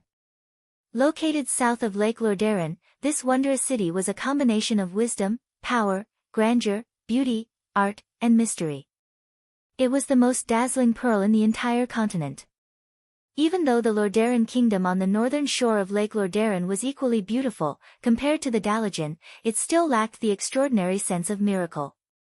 In the past, almost all human mages in the world studied the arcane spells they learned from the high elves in this city. The mysterious and elegant white towers that spread throughout the city symbolized the wisdom, ambition, status, and power of the mages. Antonidas had invited Duque here when the enemy was right in front of him. Naturally, there was no way he could give Duque any time to sightsee. Duque was directly invited to the Magic Hall where the Kirin Tor Assembly was located. The Kirin Tor Assembly Hall was a very magical space. Strictly speaking, this place did not belong to the Dalajan city. In a sense, this was already the airspace. If his vision and the system elf's altimeter were not deceiving Duque, this place was 1,024 meters above the Dalajan city. The low clouds were at his feet. Looking ahead, it was already a dark sky with twinkling stars. It was as if a hook had been placed here, firmly hooking the sky and hanging in the air. Only the bright lights of the Dalajan city on the ground allowed Duque to barely see that this place was still a part of the world of Azeroth. Not only did he have the high-altitude view like he was sitting on an airplane, but the space at the top of his field of vision also had slight changes. The space-time fragments that were swept up by the space storm caused the scenery in the sky to change strangely. Sometimes it was the darkness that made people sleepy, or maybe it was the brightness of the rising sun. This was obviously not a scenery that could be seen normally. The 6 council members stood on a huge metal ring that was even higher than Duque. If Duque wanted to talk to them, he had to raise his head, and each of them stood at a 60-degree angle. This made Duque rather unhappy. But what made him even more unhappy was the attire of the council members. Perhaps it was to make the person who was being questioned feel a sense of awe. To outsiders, they could only see a purple headscarf embroidered with the symbol of the Dalajan kingdom and a huge cloak that covered their entire body. Everything else, such as their body shape, face, and even gender were concealed by their clothes and magic. What the hell is this? Are they inviting me to be judged? Duque was furious. Antonidas keenly sensed Duque's anger, and he apologized. I'm sorry, the Kirin Tor councillors are all selected in secret. Because we have a more democratic national system, the votes of the councillors on key matters will affect the policies of the entire country. So in order to avoid being bribed, threatened, or any other kind of pressure. Other than me, as the chairman, they all use this method to meet outsiders.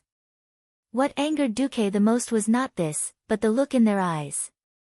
In their eyes, there was no such thing as a deputy chief of the alliance, only a lowly sky mage. Enough!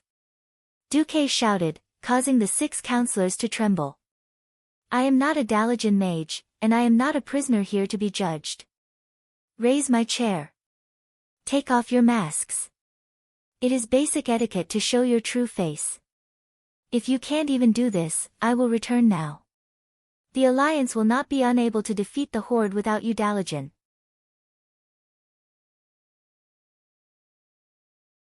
Chapter 230.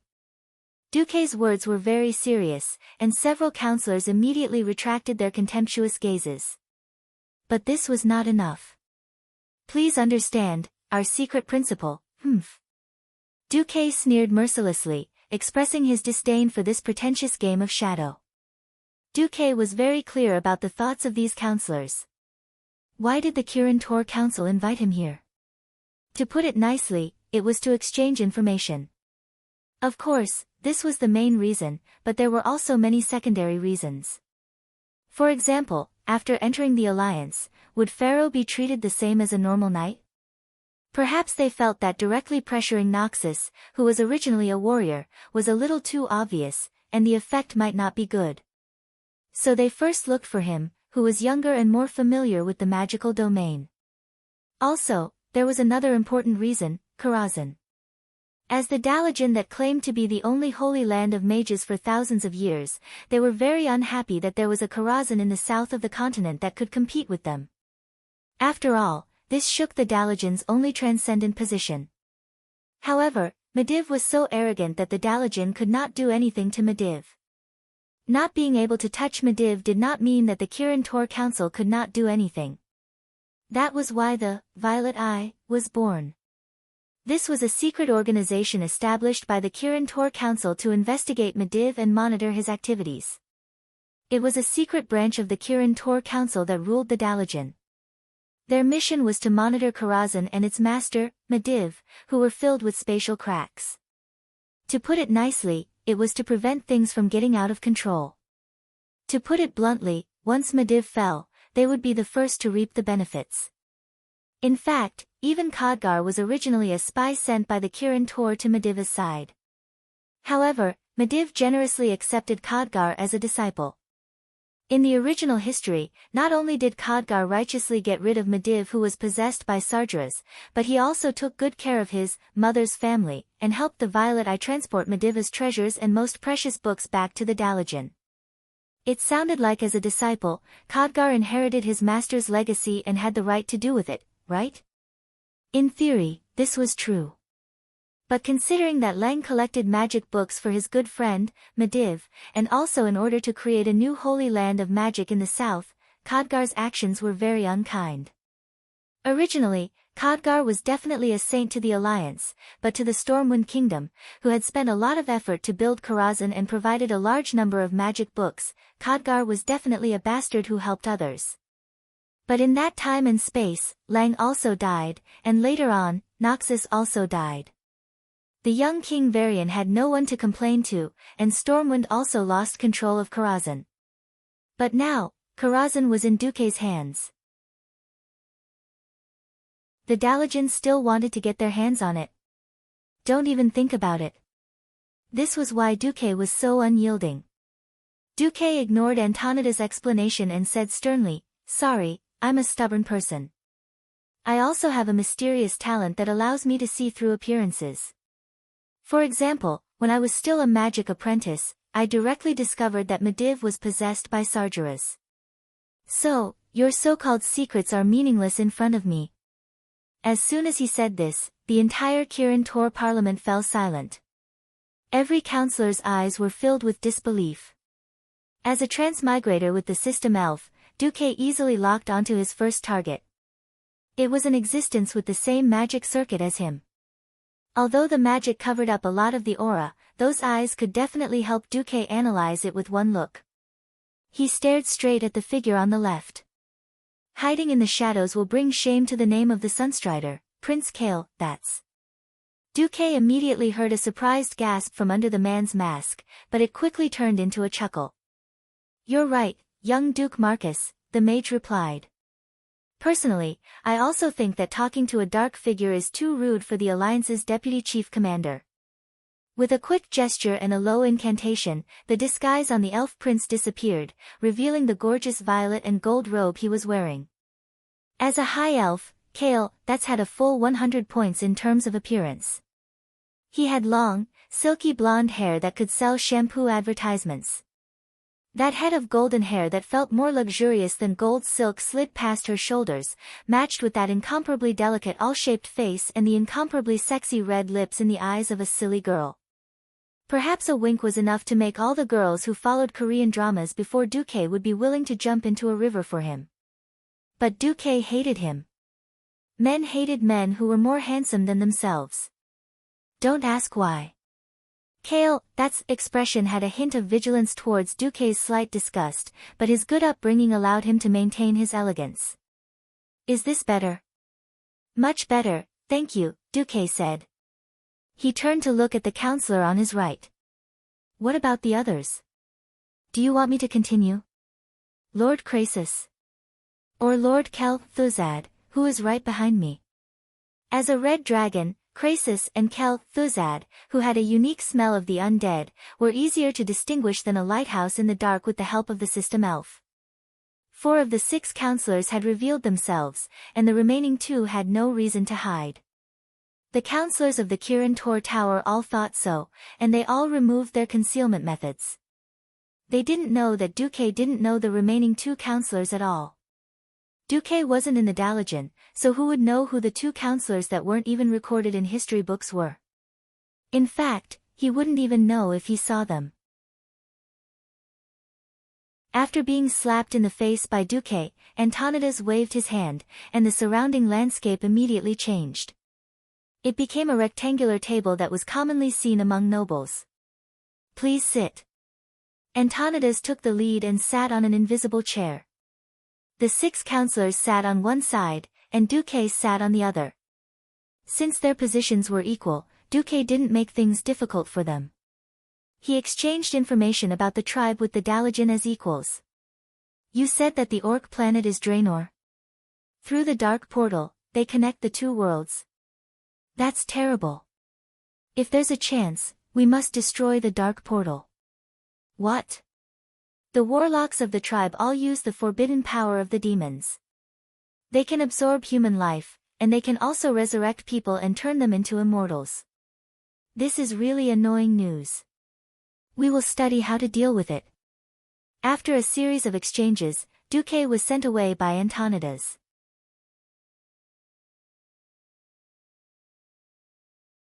Chapter 231. After Duque left, the 6 counselors returned to their original 6-man council. What do you think? The authenticity of the information is quite high, and it matches what we have gathered. It is obvious that Duke Marcus wants to cooperate with us sincerely. The problem is that he is very wary of us Dalajan, and even slightly hostile. Maybe he knows Khadgar's identity. Sigh, put the matter of Karazhan aside for later. Right now, the group of orcs who are trying to destroy the entire human race and all other intelligent life on the planet is the biggest problem. I suggest that we form an additional group of mages to participate in the attack on the horde. This requires an additional counselor to lead. Agreed. Agreed. 3 voices said at the same time, agreed. That means we have a unanimous vote. Alright, who's going? Sorry, my identity is a little sensitive, and my father has not approved it yet. Kale, that was a little embarrassed. It's okay, I'll go. The one who spoke was Crasus. Together with Kel-Thuzad, these 2 high-ranked mages with strange fates officially participated in the second battle of the Dark Portal. After Duque returned to Lordaeron, he received news that the Dalajan was willing to send an additional group of mages to help, and it was an additional Kirin Tor leading the team. There were no additional requests. Lothar gave Duque a big bear hug on the spot, almost strangling Duque to death. I actually did nothing. Duque felt wronged. No, you making a trip there is the greatest contribution to the alliance. You don't have to say anything, I know. Lothar was so touched that tears were about to come out. He had gone to Dalaran to threaten them. Just one round of acting tough had such an effect. Duke was speechless at the thought of it. Thinking of the good cards that the horde would have next, Duque felt that his side was not good enough.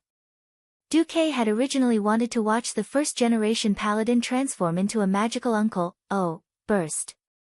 But a piece of news made Duque's good mood disappear.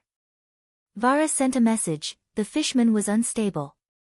At that moment, Duque really felt as if he had just woken up. To be honest, the Murloc army had always been Duque's private territory. I don't care about the 3rd, 4th, 5th, and 6th battles.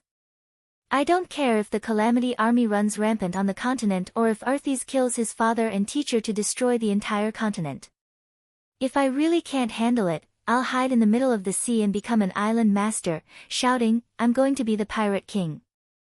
At least I won't have to turn into a ghoul. How could he say that the mermen were unstable?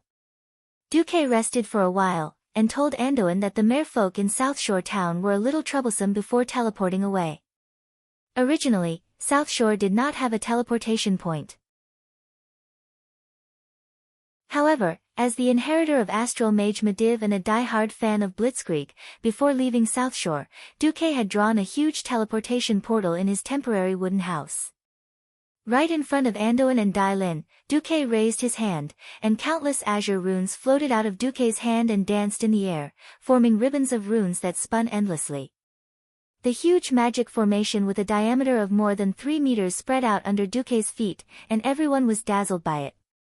In the next moment, Duque's figure seemed to have been sucked into a small black hole, and disappeared from the lawn of the palace. Dai Lin shrugged.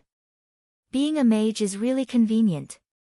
Once my baby Jaina has mastered it, I'll ask her to play with me.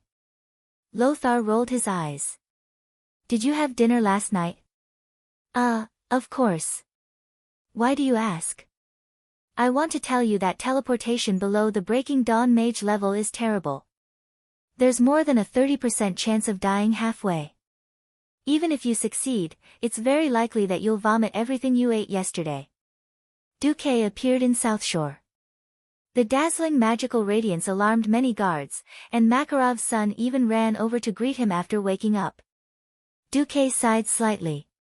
When he gained more power, he immediately realized that his foundation was weak. If he sent a few people out, there would be no one to order him around. Van Cleef went to the Western Wilderness, Windsor went to Stratholme to be baptized, Makarov and Vanessa were still in Lordaeron, Itana, whose father was a clerk, was ordered around by Duque as an internal affairs officer, and Darnielle was still playing reconnaissance on the other side of the sea. Duke pondered if he should find an opportunity to recruit 2 more underlings to help him. At this time, the commander of the Griffin Legion, General Tom Seamus, rushed over with his guards. Ah! It's Duke Marcus. Your Naga said that you're rushing back, and they want to go ashore. Lang had yet to return to South Shore, and Bolvar had been transferred away. General Seamus became the temporary supreme commander here. He was very nervous, but when he saw Duque appear, he was obviously relieved. Oh, Vara, ask her to come over. Not long after, Vara came over with 2 burly male Naga. Master. Vara and the male Naga bowed together. Duque deliberately said in the Murloc language, what's wrong? Are the Murlocs going to rebel? No, the old blind man and the other Murloc leaders have repeatedly asked to see you, Master, saying that there is a prophet who must see you. I can't suppress it. Because tens of thousands of Murlocs followed their request. You can't suppress it. Duque was a little stunned. The Naga's suppression on the Murlocs was absolute. It was like a tiger could easily clean up a lamb. Duque touched his chin, this so-called prophet is a bit interesting. Sorry, I dare not be too forceful. After all, I have not yet recovered all the Naga forces on Hillsbrad Beach. Oh. It's a Naga clan called Thorns that is active in the east of South Shore. Without the help of the Murlocs, it will be difficult for the current Furious Scale clan to complete the Master's task. When saying this, Vara's body was trembling slightly. The longer she followed Duque, the more she found Duque's strength and unfathomable. Vara was not an unintelligent creature. On the contrary, it was because of her high intelligence that she could see Duque's status and power. In Vara's view, hundreds of thousands of humans, nearly 100,000 troops, and more than 100 warships here were all led by Duque. Duque's order that the Naga and Murlocs were allies must be obeyed by hundreds of thousands of people. If the Murlocs hurt humans for no reason, they would naturally be severely punished. But a few days ago, a Stormwind officer was in a bad mood. He scolded a male Naga as a monster and stabbed the Naga. As a result, Duque ordered the officer to be whipped 20 times in front of tens of thousands of people and Vara. Most humans accepted this, but they could not understand it. Only Vara's loyalty silently rose to full value. In Vara's eyes, Duque was a real human king. Vara bowed. Master, I strongly suggest that we appease the Murlocs first, and then deal with the Thorns Nagas. After all, the Thorns Nagas also have a considerable number of Murlocs under their command.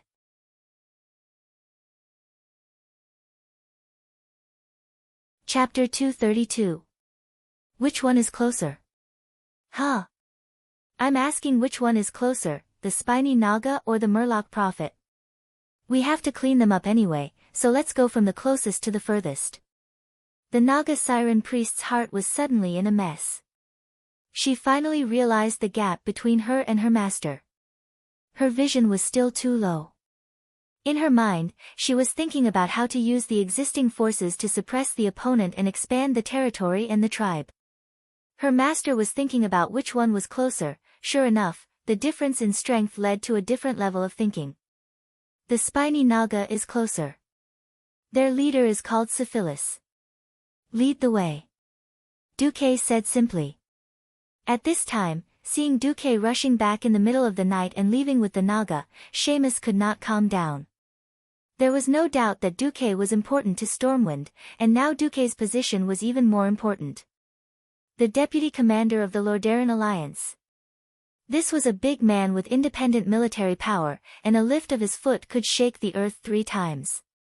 It was no exaggeration to say that if something happened to Duque, at least half of Stormwind's dream of restoring the country would be shattered. Sir Marcus, are you leaving the camp? Well, there's something on the Naga side. Please be sure to wait until morning so that I can arrange guards for you. Duque waved his hand. I can't wait. South Shore may become the main target of the Horde's attack within 10 days. I must recover all the Naga and Murlocs here before that. General Seamus resolutely stopped in front of Duque, but he bowed deeply and lowered his head. Sir, please be aware of your status and importance. What you are shouldering now is not just your own dream, but the dream of restoring the country of nearly 1 million Storm citizens. If you insist on leaving at night, please be sure to bring enough guards. Duque was stunned. It's not that exaggerated, just some Murlocs and Naga. I'm an expert in this area. I can't let the heavy infantry of the Griffin Legion run to the beach with me in heavy armor and then swim. General Seamus raised his hand, and Duque found several groups of people nearby were coming. Not only were their guards wearing full leather armor, holding short swords, hand crossbows, and small round shields, there was also a large group of Marines. If he said that he wasn't prepared, he would be lying. Seamus took out a warrant. His Majesty Rin has ordered that Duke Marcus is an important minister of the country. Before he has enough powerful knights around him, no less than 100 guards are allowed to go out at any time. Duque laughed involuntarily. He almost wanted to reveal the fact that he could be resurrected. However, Duque still accepted it. This is just a relaxing hunt. Alright, take your hammers and other blunt weapons and set off. Remember to be gentle when you smash him. I want him alive. At 3:00 in the morning, with 200 guards and nearly 100 Nagas, Duque and his team went along the eastern beach of South Shore. Fighting at night in this era was a very troublesome thing. In the darkness, not to mention the warriors below, even General Tom Seamus, who was in charge of being the captain of the guards, had an instinctive panic in his heart. He even doubted how much combat power his subordinates could exert once they were attacked. They were already strong soldiers if they didn't scatter in panic at the beginning. If the opponent was an orc, Duque would definitely not dare to court death. But such a low-level Naga, in the past 10,000 years, most Nagas had lived at the bottom of the sea, and their vision was different from that of humans. Their vision was more of perception, just like what humans called night vision.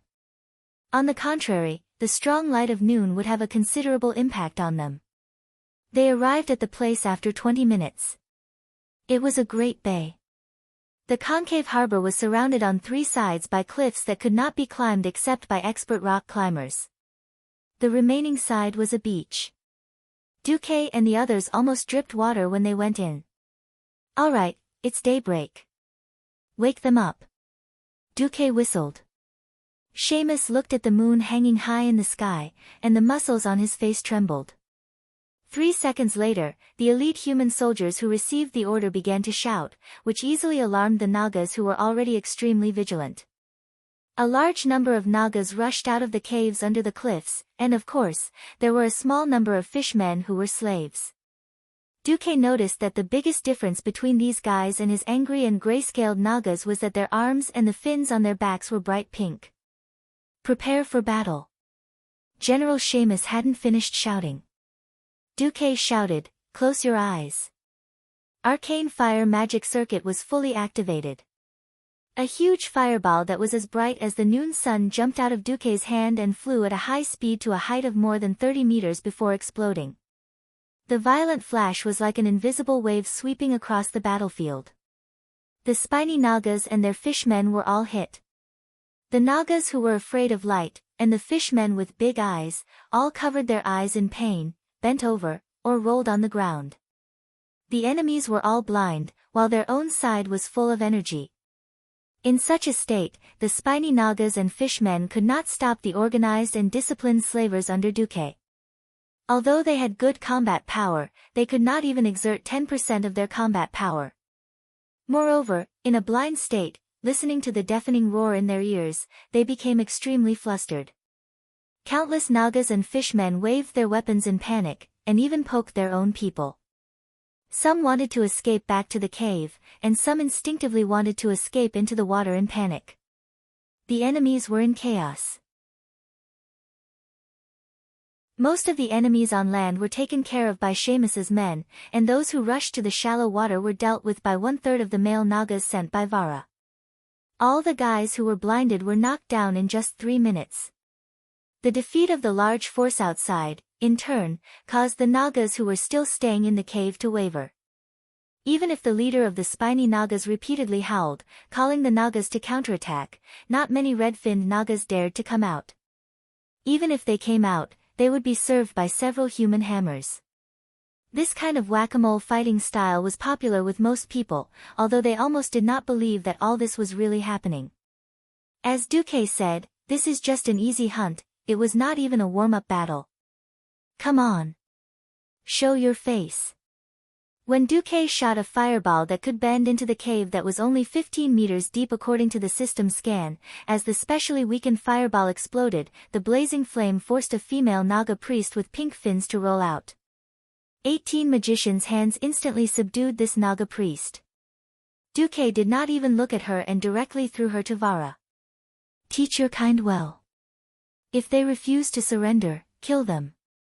The red-finned Naga priest and Vara trembled at the same time.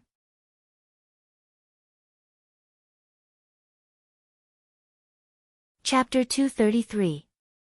The first rays of dawn appeared. It was another morning. Although everyone who stayed in South Shore knew that a war was about to break out, the increasing strength still gave the townspeople and the defenders a lot of confidence. Especially this morning, the Nagas who once occupied the entire eastern coastline of the town all came to the beach to be scolded by the veteran Naga wearing the emblem of the hundred-handed reaper. No one could understand the Naga language, but it did not prevent them from seeing those red-finned Nagas wearing a pair of special scale pauldrons, which represented the identity of Duke Marcus's private soldiers. "Oh, as expected of the Sea King. The Storm Army said so."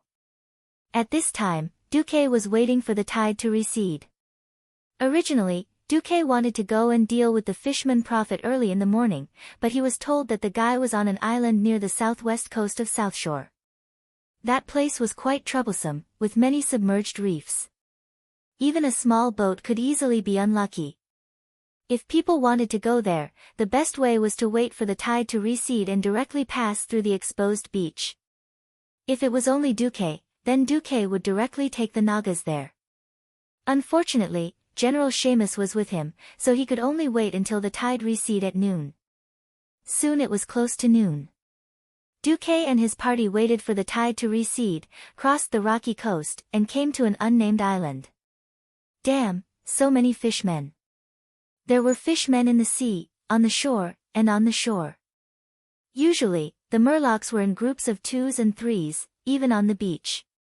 But now, Duke felt that the murlocs were denser than the poor fish in a can of sardines.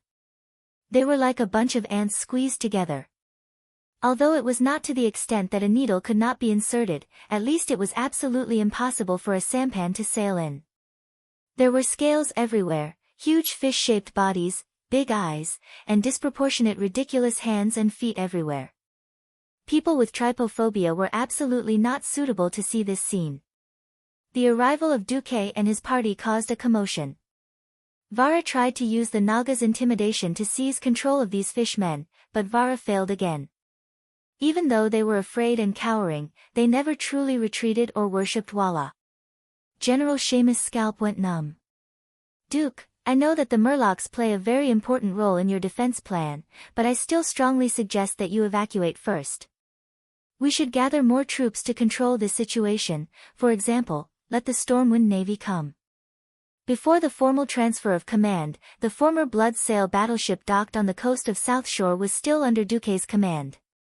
From a reliable point of view, Zimos was absolutely right. Duque didn't want to do that. He controlled the fishmen by relying on his immature coercion and deception. To put it bluntly, it was tyranny. Once the pressure built on the terrifying legend was broken, Duque would never be able to control these fishmen again. Even though the fishmen were all trash, they were still very useful when there were a lot of them. For example, when they used the ice ship to transport 50,000 elite soldiers last time, they didn't have the fishmen to pull the ship. Were they supposed to let the soldiers soak their lower bodies in the water and kick around? Humph. Duque snorted coldly, and the arcane circuit in his body suddenly accelerated its circulation. The noon sun in mid-October was still very strong, but under Duque's terrifying magic power, the surrounding temperature dropped sharply. Beep beep beep beep, a series of explosions sounded, and in the distance of 100 meters in front of Duque to the shore of the island, a frozen road emitting a cold light was forming. The murlocs screamed in horror and scattered to the left and right, lest they be sealed by the cold air. They instinctively sensed the existence of danger. In just a few seconds, a 5-meter-wide, 100-meter-long ice avenue reflecting the bright sunlight appeared in front of everyone. Gao Naka, the Sea King has been added. The murlocs screamed. They flinched and made way for a wider passage. Tom, you stay back a little. Duque ordered softly, and then proudly filled the king's avenue that was emitting ice. On the left was the furious scale Naga priest, Walla, holding a long sword. On the right was the spiny Naga priest, Syphilis, holding a spear. Originally, the Naga priest had the highest status among the Nagas. Now the Naga priests of the two clans were crowding around Duque like serving a secular king, which made the murlocs who had not joined Duque more and more frightened. The two murlocs from the western wilderness, Blind Old Man and Fish Spear, seemed to feel that something was wrong. These two guys actually rolled over and knelt on both sides of the ice avenue, trembling with fear. Get out! Duque snorted, and the arcane impact was released to the left and right at the same time. At once, the two guys with weak willpower flew out while vomiting blood. But, the two guys seemed to realize that Duque was stronger. Regardless of their injuries, they came over and knelt a little further away. I'll deal with you later, Duque said in the Murloc language. They came to the center of the island. Dooku heard a voice with a mysterious rhythm. Gaha, Murlocs are a great race. Duque was annoyed listening to it, so he simply let the system filter it and translated it directly. The thousands of Murlocs below all bowed down.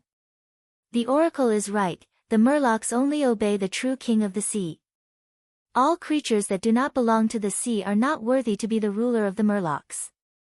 Thousands of Murlocs knelt down again. The oracle is right. At this time, at the highest point of the island, standing on a huge pink clamshell, holding a staff like a dragon's claw holding a green crystal ball, a strange Murloc with a large number of water elements wrapped around his right hand pointed the staff at Duque, who had 72 hands of magic.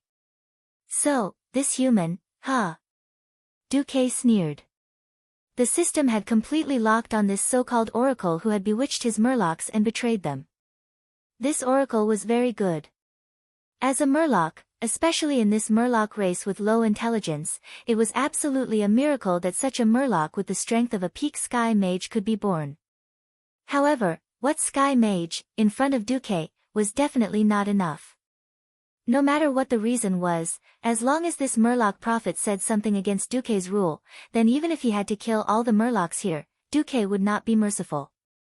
At this moment, Duque's magic circuit had already circulated at full speed. All the space passages connecting the elemental realm had already been opened. All the elements in the surrounding atmosphere had already crawled under Duque's feet, waiting for Duque's command at any time. At this moment, the Murloc prophet's tongue seemed to be stuck. What am I, a human? Duque sneered. In his eyes, the Murloc prophet was already a dead fish. Suddenly, this Murloc prophet who called himself the Oracle opened his glistening yellow eyes wide and suddenly pointed at Duque. Yes. That's right. He is the Murlocs who appear once in 10,000 years, the one who will lead us to dominate the coast and make the Murlocs even greater. The Murlocs below all knelt down to worship Duque and shouted in unison like a tsunami, the prophet is right. Greetings, my king. Huh? What?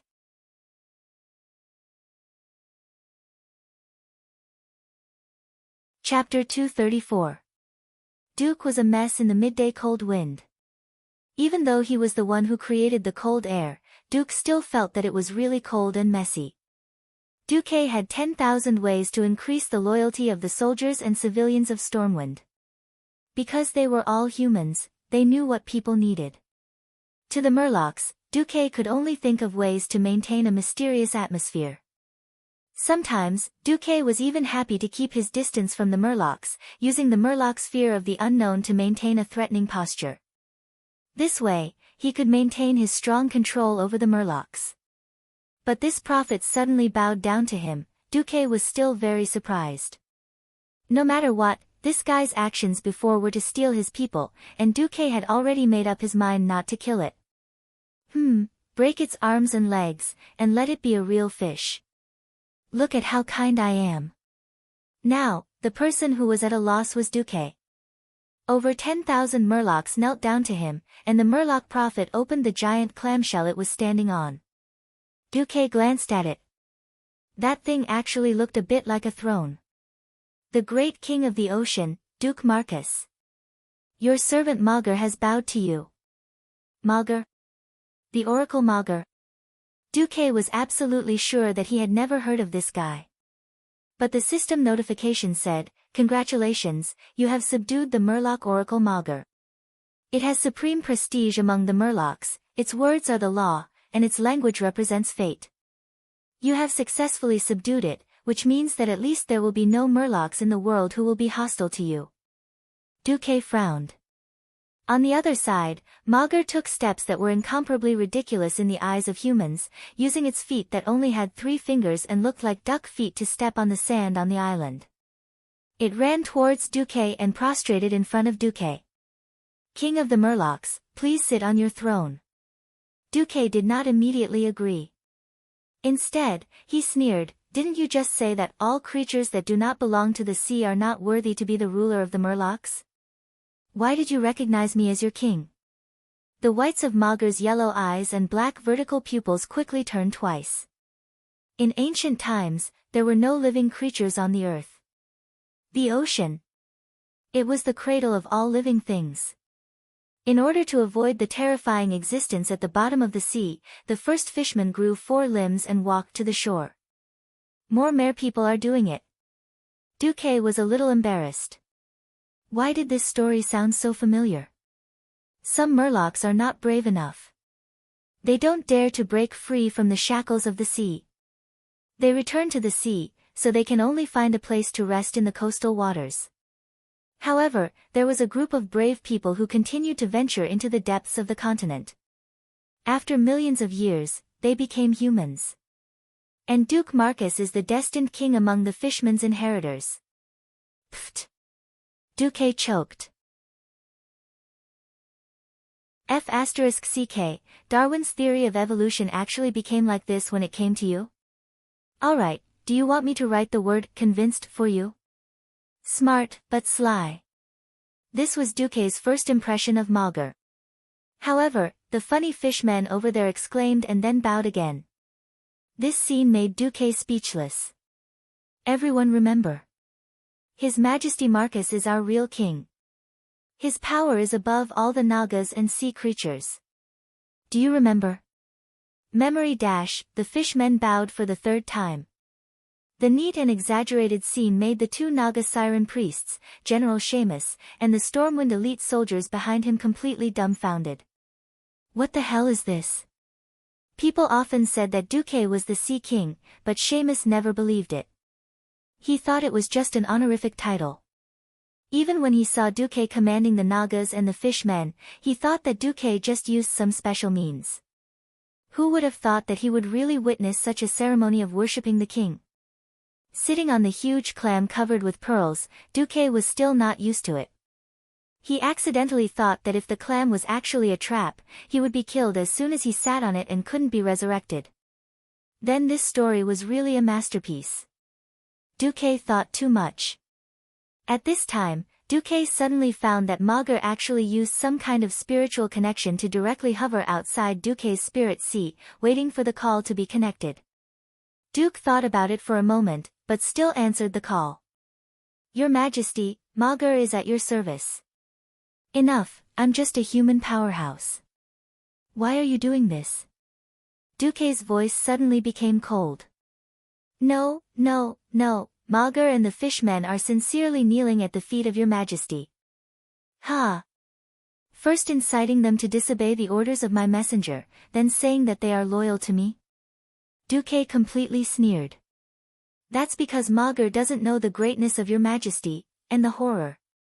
In the spiritual connection, Mauger's posture was already prostrating on the ground. Oh. Duque was interested.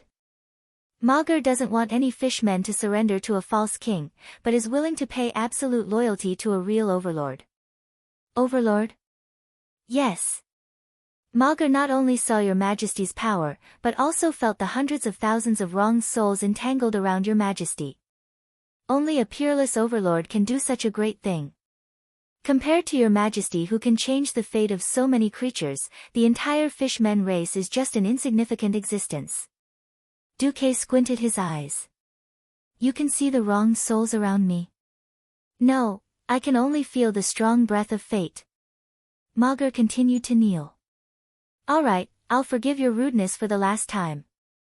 But next time, I'll let the Nagas and deep-sea giants cut off your path of retreat. I'll let all the humans on the land surround you and kill the last fishman in the world. Duque's words made Mauger tremble all over, both in the spiritual world and in the real world.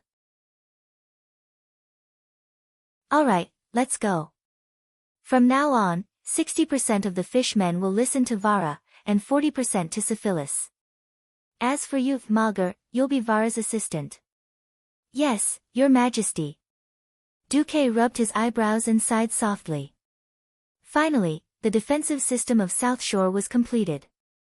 After returning to South Shore, Duque welcomed King Lang on the 15th. After traveling day and night, Lang rushed back. Oh, Duque. The teleportation portal of a mage is so convenient. If your magic was stable enough, I'd rather come back with you. Sigh, Mediva's teleportation was only stable when he became a Breaking Dawn mage. Before that, it was always terrible. Lang did not forget to complain about his dead friend.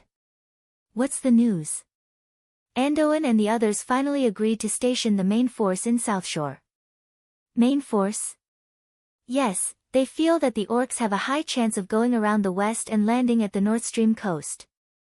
So, the 1st, 2nd, and 3rd Infantry Regiments of Gilness and half of the forces of Rotterdam will be stationed there. The 2nd Fleet led by Prince Kultiras has also rushed over. Duque immediately frowned.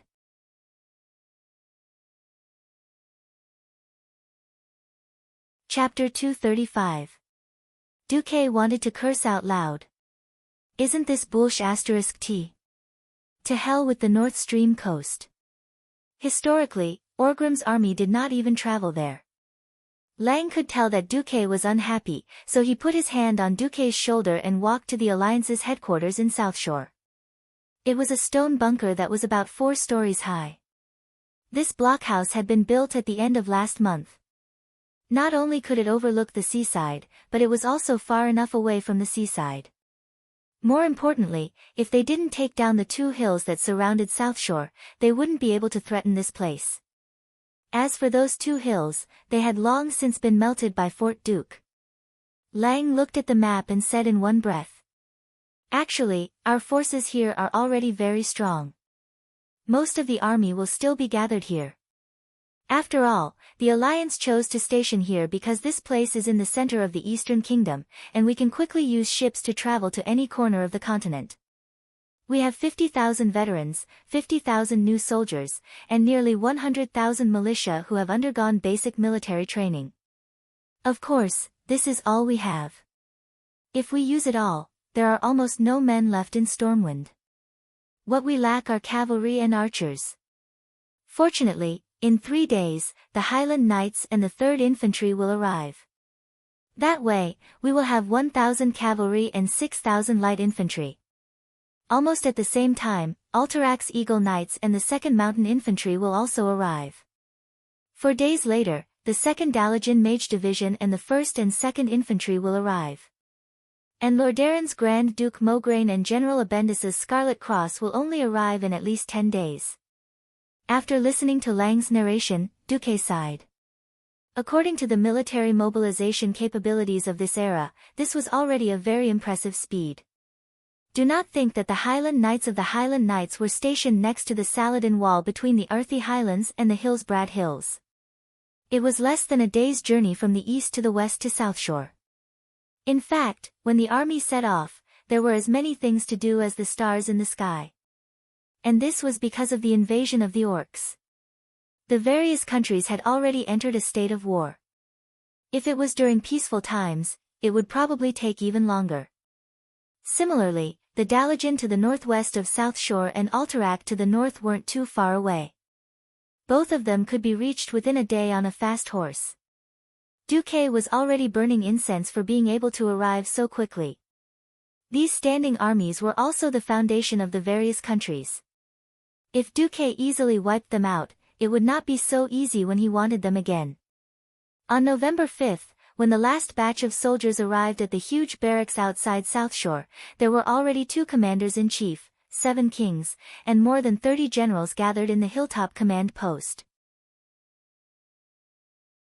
Everyone was full of praise for the barracks that Duque had set up in advance. They had built a large circle of wooden walls in advance, as well as well-positioned arrow towers. Furthermore, every military camp was close to the river, making it easy to obtain water. At the same time, for the sake of the army's attack, several spacious roads were planned in advance. With this arrangement, the generals of the various countries almost thought that they were leading an army on a long journey to train. As Lothar's adjutant, Turalian reported to the kings. First is the information from the copper-bearded dwarves. The Iron Furnace Fort is still besieged by nearly 100,000 orcs. According to the battle flags, the main force of the siege should be the tribe's Blood Ring clan. Turalian first placed 10 statues of 10,000 orcs on top of the Iron Furnace Fort. Then there is the Sauter Bridge. After repeated investigations by Stromgard's Griffin Knights, the number of orcs here will not be less than 50,000. Turalian then placed 5 orcs on the bridge. Finally, there is the wetland. According to the investigation of Deputy Commander Marcus Naga and fishmen, at the edge of the wetland on the south coast of the sea, more than 200,000 orcs have built at least 20,000 transport ships. This kind of transport ship can carry about 30 orc warriors, and the medium can carry about 100 people. For the time being, there is no large enemy ship. Then we have confirmed the banners of the big clans in the wetland camp. They are Blackstone, Warsong, Fireblade, Dragon Maw, Storm Reaver, Twilight Hammer, and Scar. Including the orcs, a conservative estimate of the tribe's total population is more than 600,000. Fortunately, the map was large enough, a full 3 meters by 3 meters. Otherwise, the wetland area would not be able to accommodate 60 orc statues. Wow! Although they knew that the orcs were powerful, after knowing the number of the enemy, the big bosses could not help but exclaim, the entire South Shore army added up to more than 200,000. What are you afraid of? If all the ships are of this quality, even if there are 10 times more of them, Kurtiras can destroy them all without the need for an alliance. Dallin said confidently. Indeed, even though South Shore's dock had been expanded by Duque again and again, there were 5 stone docks that stretched nearly 150 meters away from the coast, but it still could not accommodate all the ships. Through the window of the fort, the kings looked at the sea in front of them. Not only did Proudmoore's ships dock at the head of the dock, but they were also docked along the entire coastline. From small fast scout ships to standard destroyers, to huge warships that were more than 100 meters long, the waves rose and fell, forming a forest of warships that rose and fell on the surface of the sea. This was only Kurtiras's first and third fleets, as well as the Storm Fleet, which only had 100 warships. There was also a second fleet on the other side of the North Stream coast, and Kurtiras's home defense fleet had not been deployed yet. Every king felt a sense of pride, and suddenly they were filled with confidence. How could there be someone or something that could resist such a powerful fleet? No, it wasn't just the fleet. After being caught off guard and unable to adapt to the situation, both sides began to form tactics, and the human side's casualties began to plummet. At the beginning, it was 1 orc warrior for 10 human soldiers, but now it was 1 for 2 or 3. If it was a well-organized formation of human soldiers, even on the plains, 100 human soldiers with a complete set of soldiers could easily defeat 100 orc warriors. But then, Lothar could not help but imagine the scene of the horde taking down the Riedridge Mountains, sweeping through the elven forest, and bathing the entire Stormwind in blood. It was a green sea that no one could truly stop. Lothar took a deep breath, and his expression became determined again. In the past, the Stormwind army was weak, but now the Alliance army was many times stronger than the Stormwind army. No matter what, they could stop the horde's attack.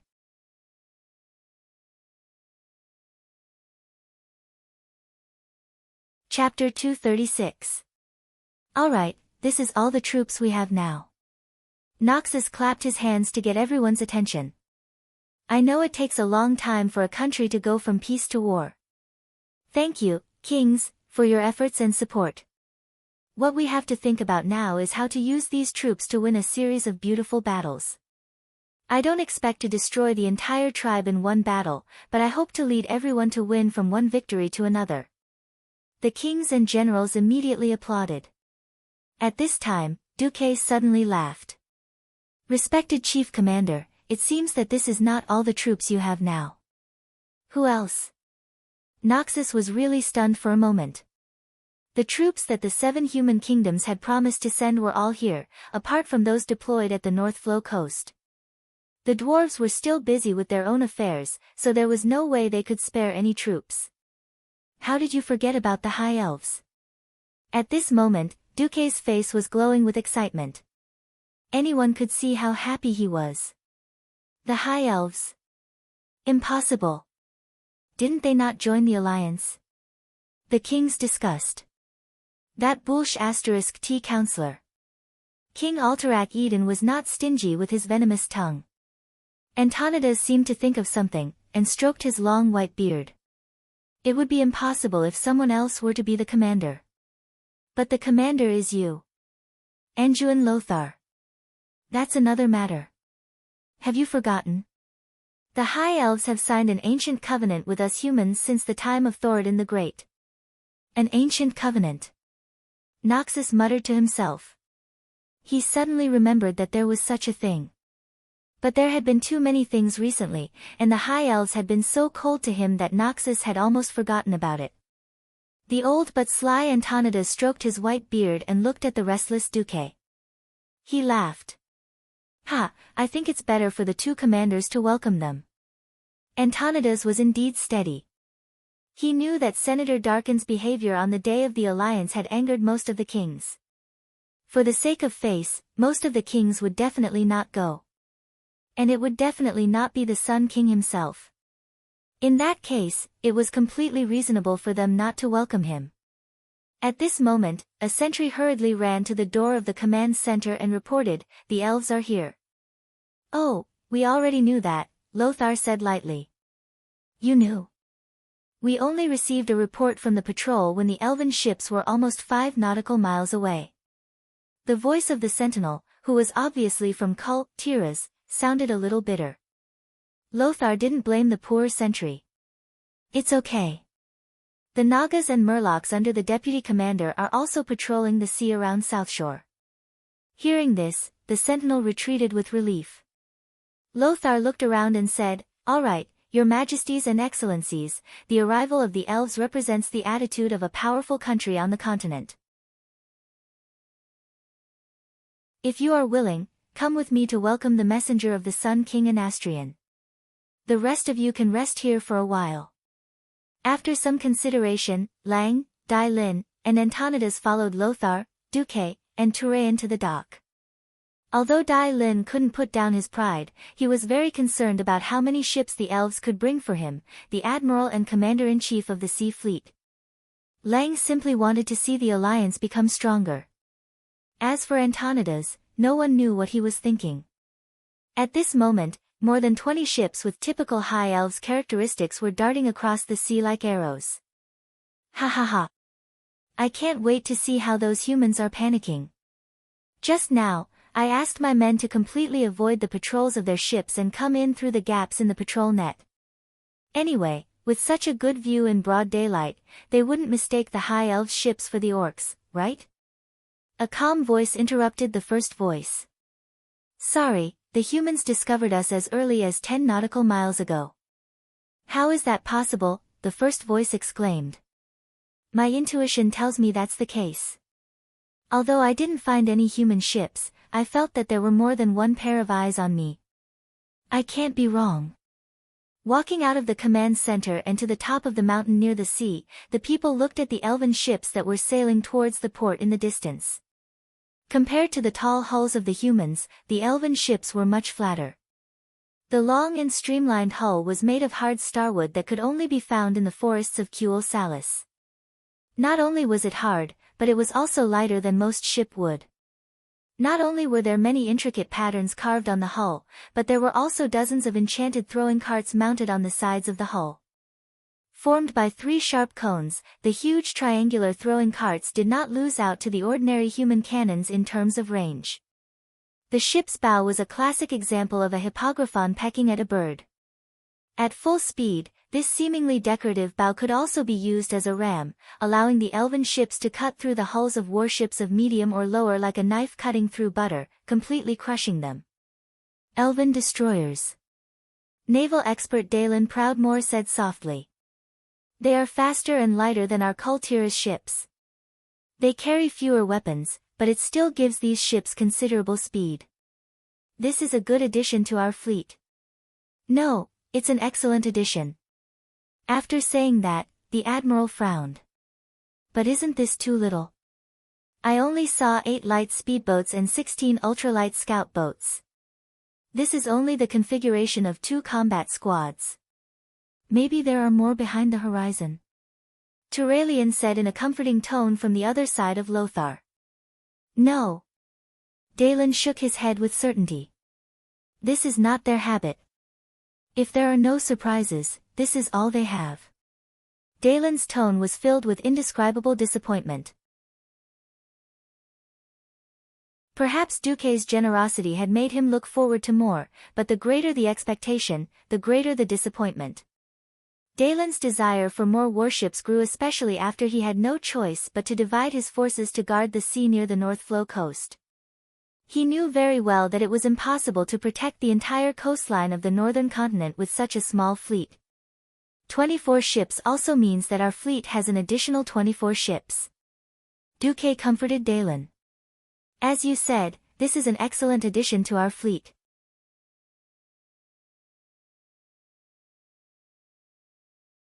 Chapter 237. Dalen was startled, but he quickly chased away the slight disappointment in his heart. After all, the elves were not supposed to join the alliance, and if you looked at it from the perspective of profiting, then it was true. He nodded and agreed with Duke's words. All right. Your Majesties, gentlemen, at all events we must go and welcome them with grace.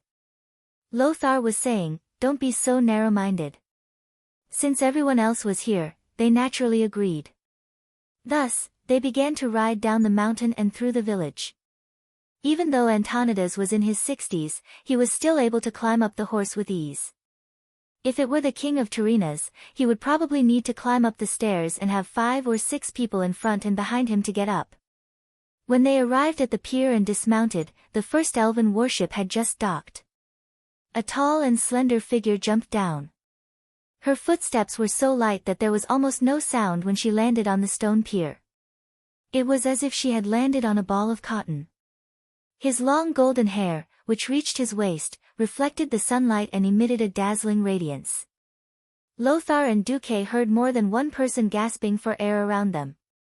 Of course, the one who gasped the loudest was Turallion, who was beside Lothar. When everyone saw this figure clearly, they were even more shocked by the other party's incomparably dazzling and enchanting beauty that they were speechless. Unlike most of the high elves, who had a delicate figure and pale skin, her figure was actually extremely fit and beautiful despite looking a little delicate. Unlike the mainstream rulers of the high elves, the spellcasters who liked fancy clothes, her clothes were either forest green or oak brown. She wore a pure white shirt with a breastplate and shorts that revealed half of her thighs. A hooded emerald green cloak was flung behind her, and a pair of light brown leather gloves covered her from her fingers to her elbows. Her boots were the same, protecting her knees. A thin sword with a white scabbard and a green blade hung from her belt on her left hip. On her right was a small pouch and a small communication horn. She carried a longbow and a quiver full of arrows on her back. Of course, because the back was slanted, the bowstring passed through the middle of the pair of peaks, making them look even more impressive. Dalen, Lang, and Lothar were all high-ranking figures in the kingdom, and they were always surrounded by beautiful women. In this day and age, a noble man would be embarrassed to come out and greet others if he didn't have many lovers. Not to mention the widowed Lothar, the handsome middle-aged man, Lothar, was definitely a model for attracting bees and butterflies. However, only a few of them could come close to the beauty of this female elf. But no matter which one of them it was, they had never seen anyone who could combine fitness and elegance so perfectly. Noxus could very well understand why his adjutant, Turallion, who had just been baptized as a holy knight and was known for his many virtues such as justice and piety, was captivated by her. At this moment, the greatest tragedy occurred. It was tragic because the table was full of cutlery. Turallion, who was quietly expressing his love, looked at the mysterious goddess in his heart and softly exclaimed, "Darling, I miss you so much." He then threw himself at Duque and pushed him to the ground.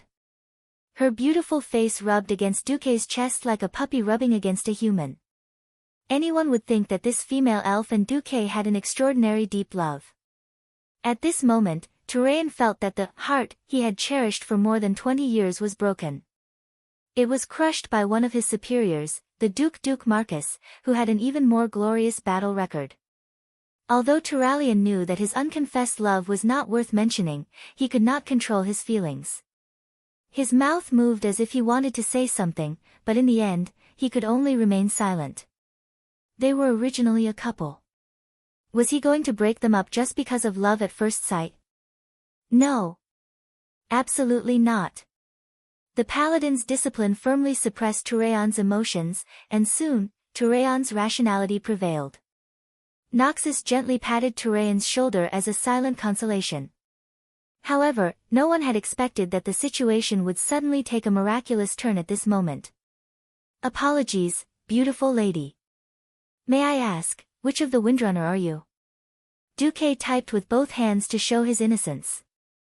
Oh, no, it was the back of his hands on the ground to show his innocence. At the same time, he looked straight at the seemingly interesting but actually empty sky. His body stiffened and his face turned into a poker face. Huh? What does this mean? Noxus and the other big shots were dumbfounded. Duque and this beautiful elf were not lovers.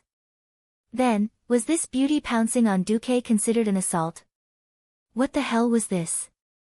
Logically speaking, the guards around him should have made a move, but no one dared to act rashly. The circle of nobles was messy. One wrong move would mean death. At this moment, the second elven warship docked next to the first elven warship. A green figure suddenly flew out when the ship was 5 meters away from the shore. A furious female yell came from the air. Servanas, what are you doing? Upon hearing this voice, the elf lady on top of Duque and Duque shuddered at the same time. The elf woman, who was now Servanas, stuck out her tongue and lightly pressed her left index finger on the ground. Her entire body bounced up like a spring, and she stood in front of the big shots of the Alliance with a straight face, as if nothing had happened. Looking at her dignified beauty with a smile on her face, no one would have thought that she was the one who had just pounced on the Alliance's vice-commander. Noxus and the others were tongue-tied. They felt like they were in a whirlwind. They were not the only ones in a whirlwind. Duque was also in a whirlwind. His back was drenched in cold sweat. That was close. If I didn't clearly remember my relationship with Aurelia, I wouldn't have gotten to this point. If I was really a pervert just a little bit, even if I had 9 lives, I would be a dead cat now. Damn it. That's the legendary Queen Sylvanas.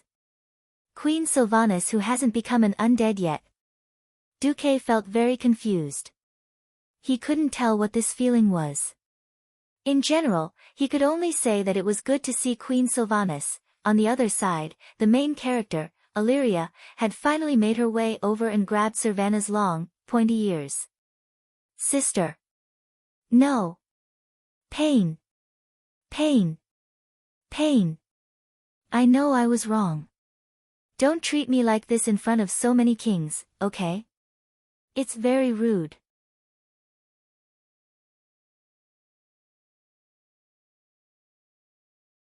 Chapter 238. Duque, who raised his head, saw an extremely embarrassing scene. Queen Sylvanas, who was at the pinnacle of the forgotten in the future, was now being punished by her sister by twisting her ear. However, why was Sylvanas here? You know how to be rude. Think about what you've just done. After quickly dealing with her sister who had gone berserk, Aurelia walked over and apologized to Lothar, who was surrounded by the crowd and should have the highest status. I'm very sorry. I'm Aurelia Windrunner, the Ranger Major General of Kuel Salis. My sister, Sylvanas Windrunner, is actually a Ranger General too. It's just that she made a very bad joke just now. I'm here to sincerely ask for your forgiveness. Her voice was very pleasing to the ears, and just her voice alone was enough to make people feel guilty. It made people wonder if she would scold people in extreme anger. Would her voice sound like she was singing? Looking at the dumbfounded Duque on the ground, Lothar also laughed heartily. He looked around at the kings, and saw that they were all smiling. It's just a harmless joke. I don't think any magnanimous king would mind such a small thing, right? The 3 kings nodded. Alright, welcome here. I'm Anduin Lothar, the Commander-in-Chief of the Rotterdam Alliance. Thank you, and thank you for your understanding. Aurelia stared at her sister, and bowed again to apologize. She then walked over to Duque, who refused to get up, and extended her right hand to Duque. She wanted to help Duque up. Duque blinked, and was thinking if he should give her a hug that he hadn't had for a long time, when Aurelia's voice suddenly came from the wind. "Hey! Little guy, don't make it more difficult for me, alright? Get up first, we'll talk in private later. I don't want to cause any international disputes." Just as Duque was about to say something, a second voice came from the wind. It was Cervanez's voice. "Yo, my sister, you're not being honest. How is Mr. Duke Marcus a little guy? He's clearly a handsome young man." Aurelia instantly blushed, and the crimson color spread all the way to the top of her long pointed ears. If Aurelia hadn't bent down so that her golden hair could cover her face, she would probably have made a fool of herself. To be honest, Duque still had no idea what was going on. But it was probably a good thing. However, when he heard Aurelia and her sister conversing in the whisper of the wind that no one else could hear, Duque had a feeling that Cervanez had pounced on him just now was definitely some sort of test. Now that there were dozens of pairs of eyes staring at them, it wasn't a good time to talk in detail. Duque pretended that nothing was wrong, and put one hand on Aurelia's palm. "Ah." As expected of the legendary goddess-like hero. Her hand was so soft. Was that incomparably smooth and soft palm really the palm that could shoot countless fatal arrows? How did the body of the high elves grow? It was actually so perfect. Even Duque was a little restless at this moment. On the other side, Aurelia, who had quickly adjusted her breath and raised her head, regained her previous demeanor. However, there was still an unconcealable wildness in her emerald green eyes. She looked at Lothar. "My apologies. In fact, I brought greetings from the Sun King, Anastrian Sunstrider, and the Silvermoon Council. Thank the Sun King and the Silvermoon Council for me." Lothar turned half of his body and made an introduction gesture to the group of big shots behind him. "Please allow me to introduce the kings of the Alliance, the generals, and my adjutant." When it came to Duque, Lothar smiled mischievously. "Well, I'll ignore this one. I think Lady Aurelia may have a deeper understanding of him than I do." In the face of Lothar's teasing, Aurelia blushed slightly again, and immediately glared at the troublemaking second sister. "Well, Queen," she was whistling. After the introduction, Lothar began to enter the serious topic. "Please forgive my slowness and harshness, Lady Aurelia. However, as the commander of the Alliance, I have to confirm one thing. Is this all the help your people have provided? What's coming has come." After thinking to herself, Aurelia decided to be frank. "Your Excellency Lothar, please forgive my straightforwardness." Aurelia stepped forward and looked around to make sure that no one was eavesdropping. She said softly, "His Majesty Anastrian and the members of the Silvermoon Council do not care much about the dynamics of the tribe. This so-called tribe is too far away from our territory. Moreover, Councillor Dalcan has repeatedly claimed in the council that it is because humans have angered nature by logging too much, so they are taking revenge on humans. Bullsh*T. That bastard has ears." Lothar was furious. Sorry, I'm not talking about you. It's okay. In fact, not many people support his views. However, the councillors generally think that the tribe is trying to conquer the human territory, not our forests. So they think it's best to leave this struggle to the younger races. We only need to strengthen our borders to prevent any possible invasion. That's enough." Hearing this, Lothar could not hide the sadness on his face. This meant that there was no possibility of more troops. Even if he did not want to admit it, he had to admit that the High Elves, mages and rangers were all elite troops that any commander dreamed of. They could often play a decisive role on the battlefield. However, there was no hope for anything now. At this time, Duque smiled. "But I see 2 ranger generals standing in front of us." It was not just the Windrunner sisters. A large number of elves were disembarking. Only now did everyone notice that almost all the elven ships were fully loaded. There were both men and women in this group of elves, and they quickly gathered. One look at their aura and expressions, and it was obvious that they were elite rangers who had seen blood. They were not rookies at all. At a rough glance, there were more than 1,000 of them. 2 ranger generals and an elite troop of more than 1,000 people. This could not be said to be insignificant. Duque suddenly realized that there was another short-haired version of Aurelia. 3 Windrunner. All ranger generals.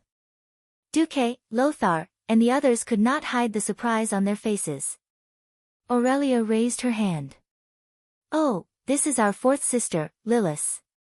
She is now the ranger captain. At this point, the apparently gentler Lilith nodded towards him and continued to order her subordinates to organize their troops.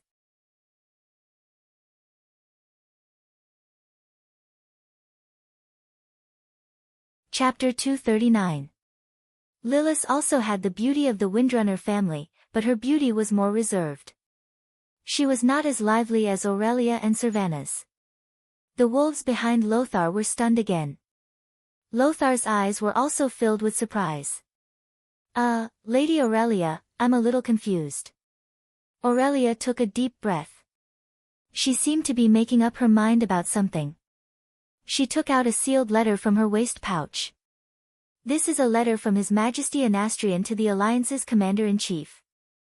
As Lothar opened the letter and quickly scanned through the human language, Aurelia was also explaining the nature of this support to the others. Because Sir Lothar is the last descendant of the Arthi bloodline.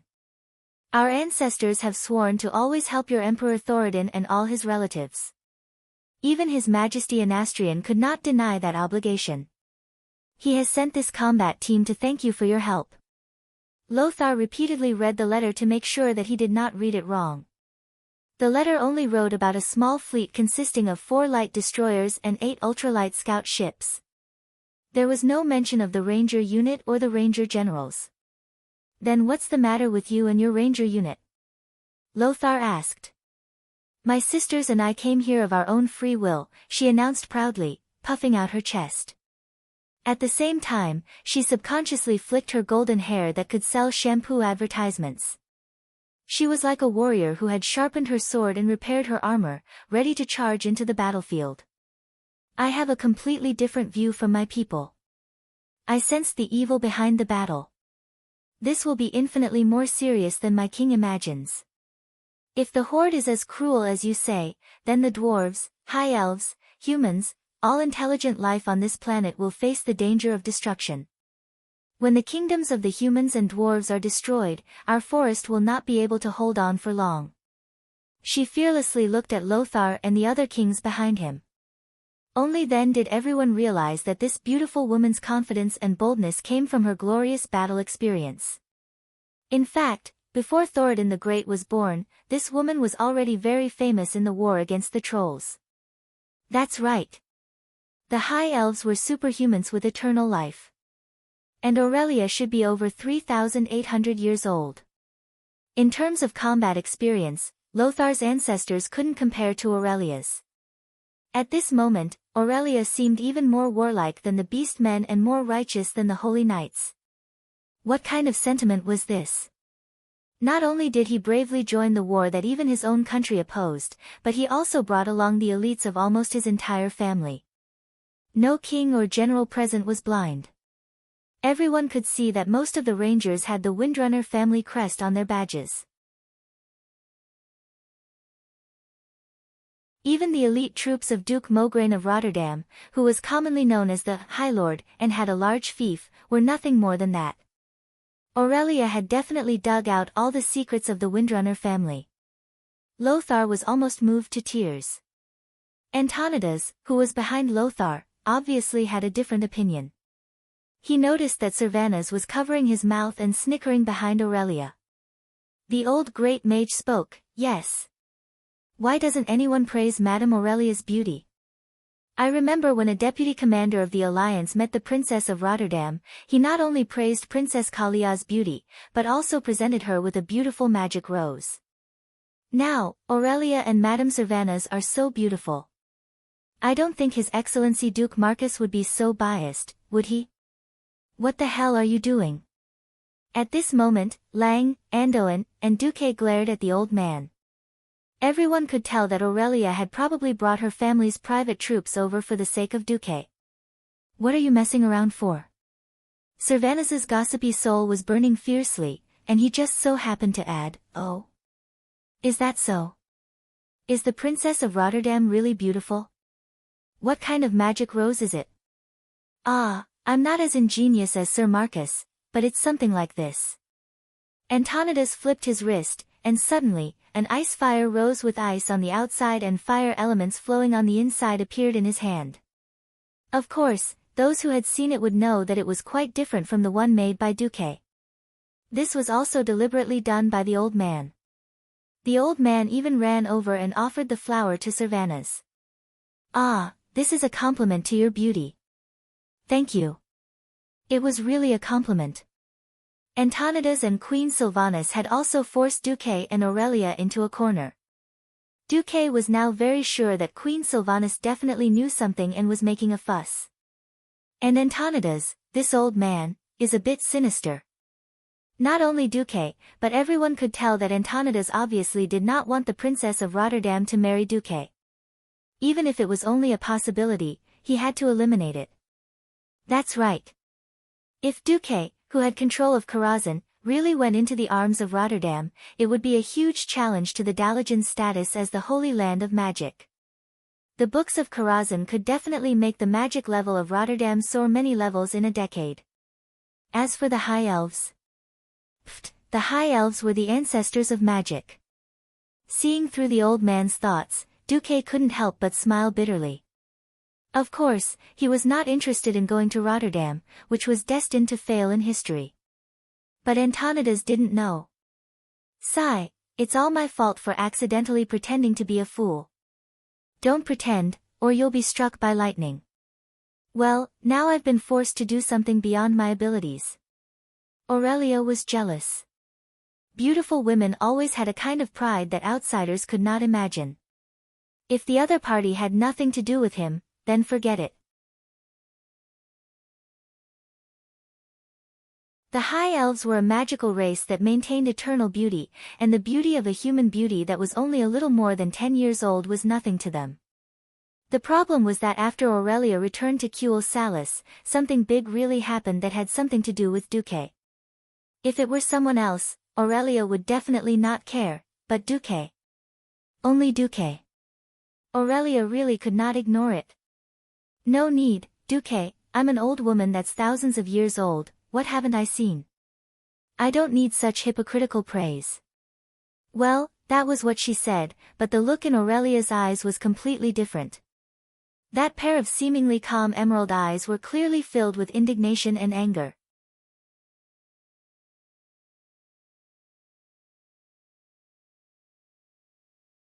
Chapter 240. The System Elf's voice came again. Detected Aurelia Windrunner's hostility toward you under her fake expression. "Do you want to load the boss template?" Calculating the threat value.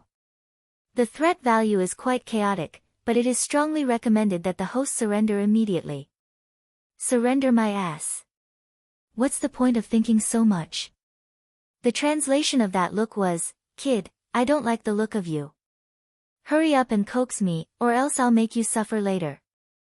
Duque didn't know what happened to Aurelia. He only knew that everything had a cause and effect. If it was just because of that friendly interaction, Aurelia wouldn't have pulled out the entire Windrunner family. On the other hand, although he hadn't known Aurelia for long, Duque knew that something must have happened to Aurelia. Otherwise, Aurelia wouldn't have minded him fawning over Princess Kalia. After all, among the 3 Windrunner sisters in history, Aurelia was famous for being mature and steady. She wasn't the kind of woman who would be unreasonable and lose her temper at will. Calling herself an old woman. If Aurelia was a warrior, she would be full of anger. Duque's heart skipped a beat. Then Duque understood. Wasn't he just going to show off even more? Wasn't he just coaxing the goddess? Duque slowly turned his head and glanced at Turalyon. He didn't know why, but he felt that the holy light slowly overflowing from Turalyon's head was green. Yes, that must be the light called protection. Duque smiled. His right hand drew a beautiful arc in the air, and the fingers of his right hand closed and fell on his left shoulder. "Sister Aurelia, for your beauty, please allow the Duque Orchestra to perform Ode to Joy. Ode to Joy. Did it sound like the name of a song? Was it a hymn? Or something else? But, singing here. A cappella? What did the Duque Orchestra mean? Not only Aurelia, but all the Alliance elders were also curious. In any case, Aurelia had made up her mind. Since she had forced Duque to this point, she would see what he could do. As long as Duque's ice and fire magic rose was worse than that ice and fire magic rose, then he wouldn't accept it and would teach Duque a lesson. Aurelia supported her right elbow with her left hand and her right cheek with her right hand. She looked like she was waiting to watch a good show. Duque activated his arcane and ice magic circuits at the same time. A purplish-blue, mysterious magic array suddenly unfolded beneath Duque's feet. The elements in the air around him trembled and were quickly tamed, as if they had become a part of Duque's body, obediently listening to Duque's commands. Under the noon sun, in the shallow water on both sides of the dock where Duque and the others stood, crystal-clear pillars of ice as thick as an arm suddenly rose. The tallest one was more than 10 meters high.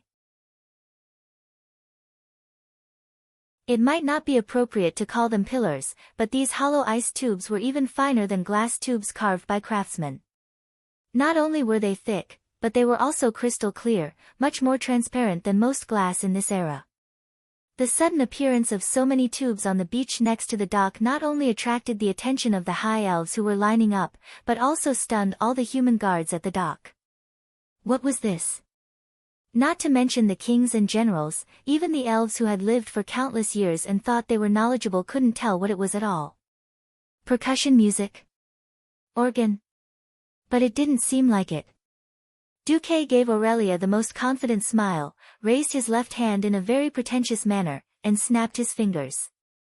28 hands of magic appeared next to the ice tubes in 2 rows, like musicians in an orchestra who were preparing to play instruments.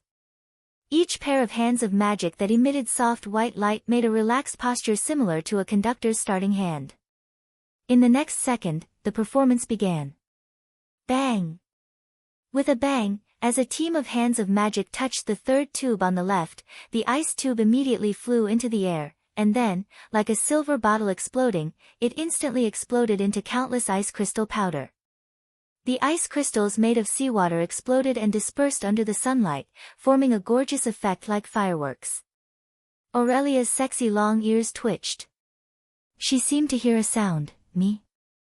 She thought she was hallucinating, but as more hands of magic made the tubes rise into the air and explode like plucked strings, not only did the powdery ice crystals form a colorful rainbow in the sky, but she also heard a complete song, me, fa, sua, fa, me. This was a song that crossed endless time and space, civilizations, and worlds. Beethoven's classic, Ode to Joy, was presented in the most magical form in Duque's hands. The joy and excitement in the song were all clearly and unmistakably conveyed to the ears of everyone present. Most of the human soldiers were uncouth and instinctively felt that the rhythm was pleasant and joyful. But the high-ranking nobles and kings knew what was good for them. Of course, the most knowledgeable were the high elves, who had spent thousands of years of boredom and immersed themselves in music and art when they had nothing to do. Most of the high elves were self-proclaimed nobility and looked down on a young and short-lived race like humans. They felt that humans were very uncouth, but in fact, they were not much better than the so-called barbaric orcs. Duque had completely changed their views. Not only in their eyes, but Duque had an unparalleled talent for songwriting. There was also Duque's extraordinary control of magical elements. Most of the high elves who were rangers were not very talented in magic, but it did not mean that they had no vision. The long years had given them unparalleled experience and vision. They could almost see at a glance that although Duque's mage level was not high, his exquisite and terrifying control of magic was definitely not inferior to most of the members of the Silver Moon Council. What level was the members of the Silver Moon Council? They represented the pinnacle of the High Elves' magic civilization. It would not be an exaggeration to say that they stood at the peak of the magic field in the entire world. This was quite a high evaluation.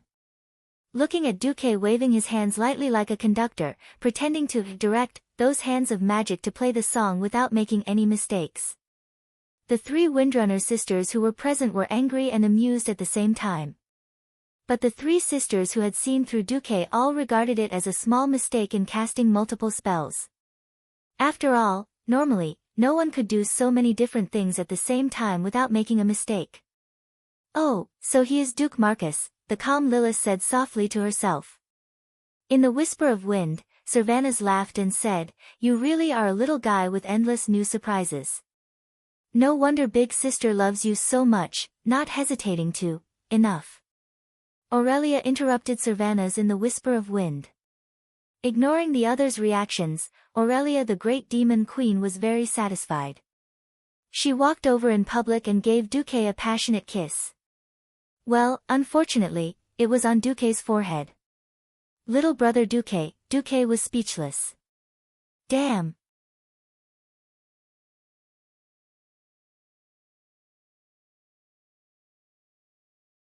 Chapter 241. In any case, as long as the Demon King Aurelia was satisfied. Looking at the emerald green eyes that turned into crescent moons, Duque knew that he had finally passed the test. Unconsciously, Duque touched the place where he was kissed. That kind of touch that was softer than rose petals seemed to linger on his forehead, unable to disperse, leaving a lingering fragrance. She seemed to know that she and Duque had overshadowed the host. Aurelia returned to her serious mode. "General Lothar, my people are the best scouts and sentinels. If it is an enemy on land, I can ensure that the troops will receive the news when they are 2 days away from the enemy." Lothar smiled and nodded, "Thank you for your reminder.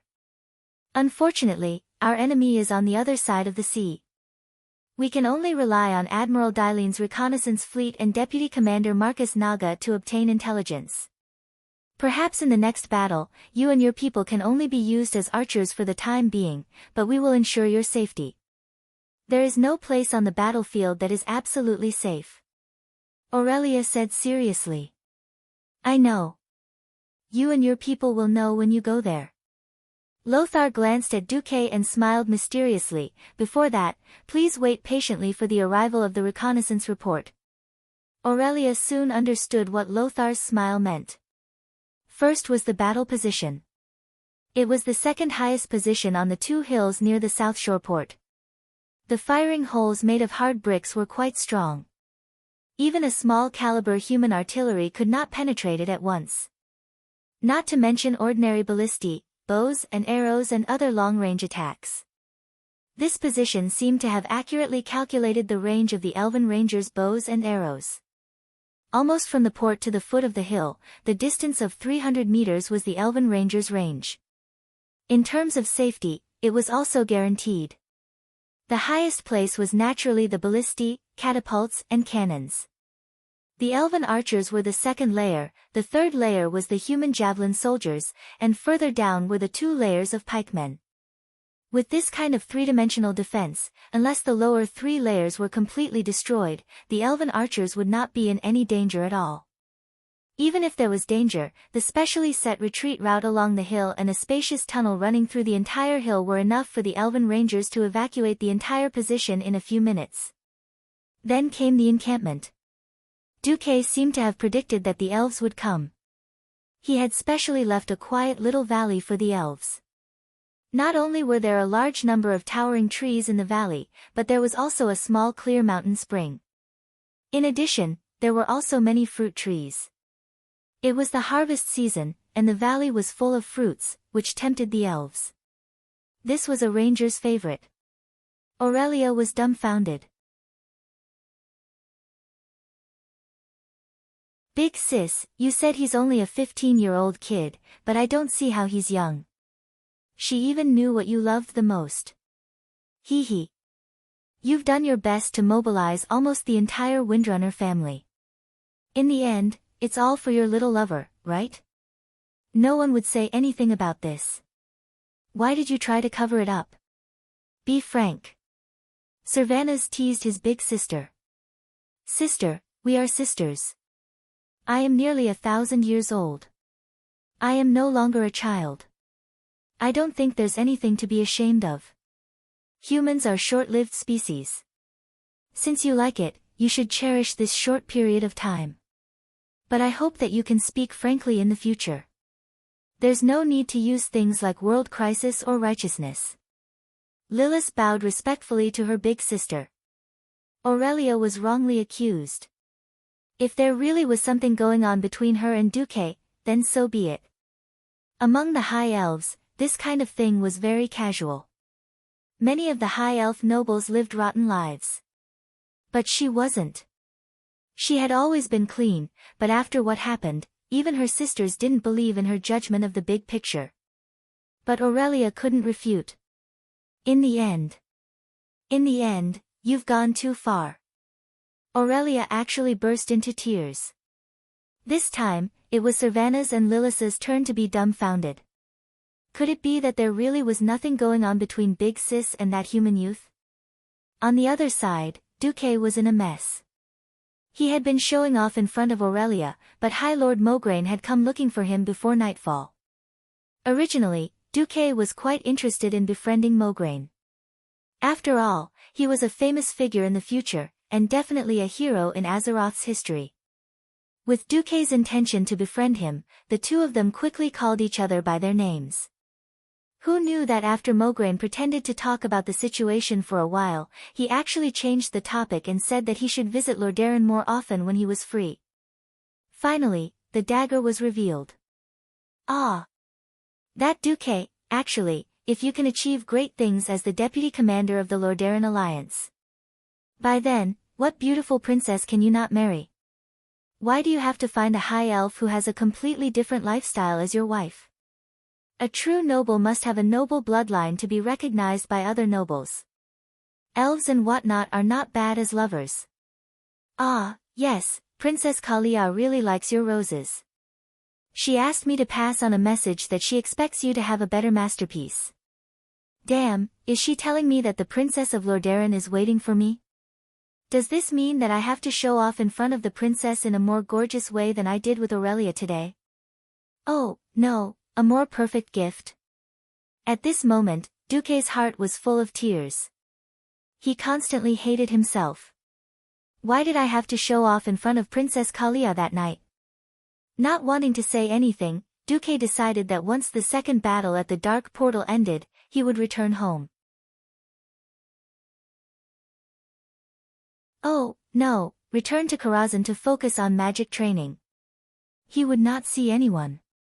Originally, Duque had ordered that he would not see anyone. But in the evening, Duque's system elf and two of Duque's guards became vigilant at the same time. Who? A man and a woman's voice spoke in unison. The woman was naturally Duque's little maid, Vanessa. She lifted the right side of her maid's skirt at lightning speed, revealing a white thigh and a neat row of throwing knives tied to it. It was probably a thief's ultimate skill, fan of knives, throwing more than a dozen sharp knives at any suspicious target. The man was Duque's new guard, one of the first 5 holy paladins, Gavin Rad Bad Luck. There was a turning point in history. Originally, Gavin Rad, who was born in Stormwind City and was a holy knight under Lothar, would have become a member of the Silver Hand Knights, but Lang and Lothar arranged for him to be a guard for Duque. At this moment, he raised his war hammer.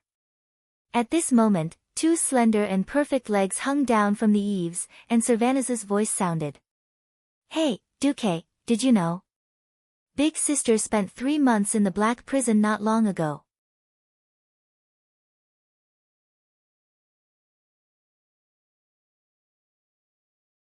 Chapter 242. Duque was dumbfounded after hearing that. Jail? Jail? Why would Aurelia go to jail? There was no record of Aurelia ever going to jail. What's going on? Duque's face was as gloomy as water. Vanessa, Gavin Rad, please leave for a moment. Your Excellency, we. Gavin Rad still wanted to persuade Duque. After all, in his eyes, the High Elves weren't very reliable. I insist. Duque was resolute. Vanessa had never seen Duque react so fiercely. She suddenly realized that this high elf named Aurelia had an extraordinary place in Duque's heart. Vanessa and Gavin Rad left. They didn't go far. They were less than 20 meters away from the house, staring at the window quietly. Servanas somersaulted into Duque's room. Servanas couldn't hide his surprise as he looked at the hands of magic that were scribbling documents all over the room. But she soon focused her attention on the person in question, and she saw a pair of eyes that were full of remorse and remorse. They shouldn't be the eyes of a carefree 15-year-old boy. They were more like the eyes of someone who had been through vicissitudes and pain. Servanas suddenly felt that she had come to the right place. "Speak. I'm listening." It wasn't an order, but more like a plea. Sitting behind the desk, Duque clenched his fists and pressed the back of his fingers against his lips. "That's because of a High Elf Mage Apprentice Handbook." Duque's heart lurched, and his face darkened. He clenched his fists so hard that his knuckles turned white. His teeth bit his lips at some point, and the blood flowed into his mouth. It was salty. Duque couldn't help but recall that everything started when he met Aurelia after he transmigrated to this world. If Aurelia had helped him drive the wild boar away, he could have easily dragged the carcass away. In that case, this letter containing the secret manual of the arcane fire circuit that the Sun King had imparted to Kale, that was the key to Duque's true rise. It was not an exaggeration to say that without this handbook, Duque could have become an outstanding mage. However, it was only excellent. There was still a huge gap between the current transcendents, who could easily defeat mages of the same level or higher. Duque secretly compared it to other mages. Even those legendary mages like Krasus and Kel Thuzad, his arcane fire magic circuit was not inferior. What did he rely on? Wasn't it just Aurelia's seemingly unintentional gift? It was hard for Duque to say what kind of attitude and feelings he had towards Aurelia. But Duque definitely knew one thing that couldn't be erased: Aurelia was definitely his benefactor. Now that Aurelia was in jail because of him, Duque almost went mad with anger. Servanas did not seem to see Duque's reaction, and continued to tell his story in one breath. Queen Sylvanas, who was proud in front of the world in later generations, was now telling a slightly sad story in the tone of a little girl next door. Originally, it was purely an accident that this handbook fell into elder sister's hands. But elder sister didn't know that third sister, Sasha, had signed an agreement that forbade this handbook from being circulated to anyone outside the Windrunner family. Violators would be severely punished. Sasha forgot to tell elder sister about this. She only told elder sister to return this handbook to Prince Kale. That's when she passed by the Dalajan. In fact, the prince wouldn't use this handbook. However, due to his adherence to the confidentiality of magic, the prince, who didn't receive the handbook, reported this matter to the kingdom. Later, this matter alarmed His Majesty, Sun King Anastrian. Originally, it wouldn't have been a problem even if an apprentice's handbook was lost. Even if there was a problem, with the power of the Windrunner family, it could be easily settled. The problem was that this handbook contained the secret of the Sunstrider royal family's arcane magic circuit. If this secret hadn't been cracked and used, elder sister would still be fine. The problem was that there was a human youth who obtained this handbook and discovered this secret. He even used the arcane spell circuit training tutorial in this handbook to complete the basic construction of the arcane fire magic circuit in one step. If this youth was an ordinary person, as long as the Kuel Salis royal family sent a spellbreaker troop to destroy his magic circuit and stop the leakage of magic, then everything would be fine. Unfortunately, when this matter was discovered, the youth had already become an important minister of a human kingdom. After all, this matter was the High Elf's own fault. Moreover, the Sun King's secret possession of the magic circuit construction aroused strong dissatisfaction from the Silver Moon Council. So in the end, elder sister was only sentenced to 3 months of imprisonment in the Black Prison. Perhaps you will think that 3 months is not long, but for the Windrunner who loves freedom and is naturally undisciplined, this is more painful than the death penalty. Elder sister wouldn't let any of us sisters tell you. But I still couldn't help it, because not long after elder sister came out, she asked about you again. When she heard about your deeds and that you became the Alliance's deputy commander, elder sister, who originally planned to come alone, used all her connections and mobilized the entire Windrunner family's elites to help. I don't know why elder sister did this. But I only know that you owe elder sister a lot of favors. I once suspected that you were elder sister's lover in the human world, so I tested you when I got off the ship. At this point, Sylvanas shrugged a little dejectedly. Well, I still don't know what the relationship between you two is, but if you harm elder sister again, this time it will be the other 3 sisters who won't let you go. After a long sigh, Duque opened his mouth. To Queen Sylvanas' surprise, Duque did not promise any compensation, nor did he make any oath. He just said something without rhyme or reason. Time will eventually prove that I am lucky to know Aurelia. It is the Windrunner's luck that Aurelia knows me. Sylvanas tilted her head curiously, and then her figure flashed and disappeared into the gradually darkening sky. The room fell into silence again. After a long time, Duque suddenly said, "Sister Aurelia, shall we go out for a walk?" The forest 30 meters behind the wooden house was also dead silent. After a full 10 seconds, a faint response came from the forest. Okay. As the night fell, Duque and Aurelia walked side by side in a forest far away from the refugee camp and the military camp.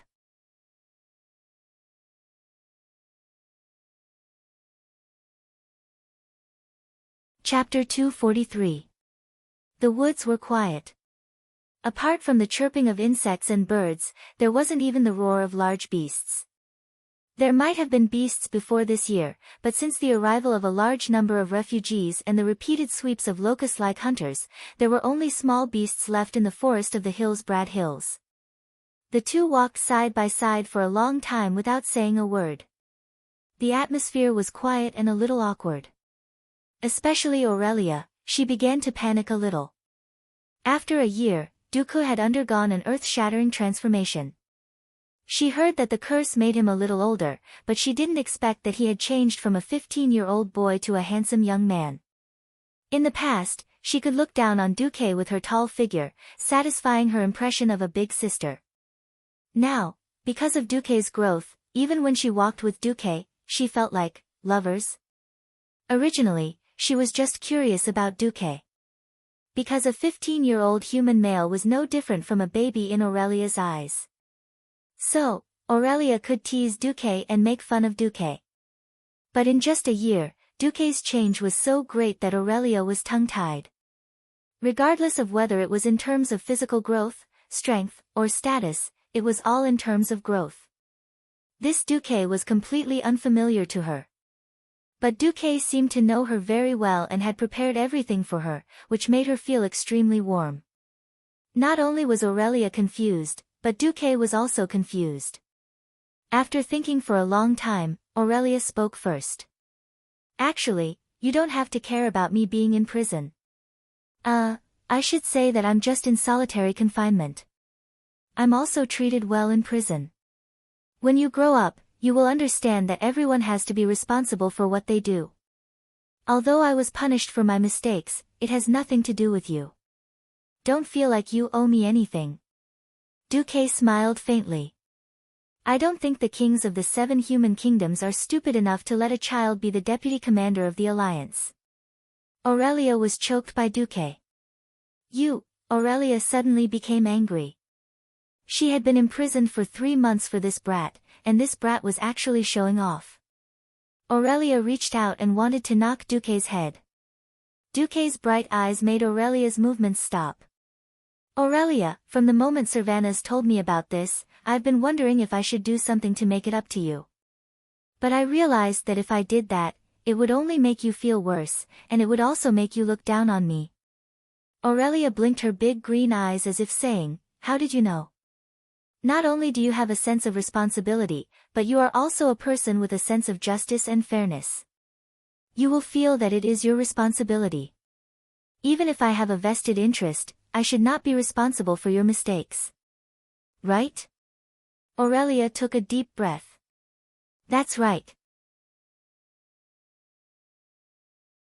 Duque screamed in his heart, "That's why you will become the heroine of later generations, the heroine whose statue is placed in Storm City's King's Valley, admired by all the citizens of Storm City and everyone who comes to King's Valley." A kind of excitement surged in Duque's heart. "The reason why you mobilized the Windrunner family to send out troops is not because I am the deputy commander, but because on one hand, you discovered that the situation on the continent is deteriorating rapidly. On the other hand, you think that with my help, you have more confidence in letting your people play a better role in this war. Because you have also carefully studied everything I have done in the past year, right?" Duque's words went straight to the bottom of Aurelia's heart. She didn't know when it started, but Aurelia's eyes were a little red. That was the feeling of relief that came from finally being recognized for everything she had done. In the end, she nodded heavily. At this time, Duque suddenly reached out to grab Aurelia's arms. Aurelia was stunned for a moment, but in the end, she didn't resist. Duque stared into the clear eyes of this beautiful elven ranger. "Straighten your chest, Sister Aurelia. Because of the letter you sent, Storm City had a once-in-a-century magic genius.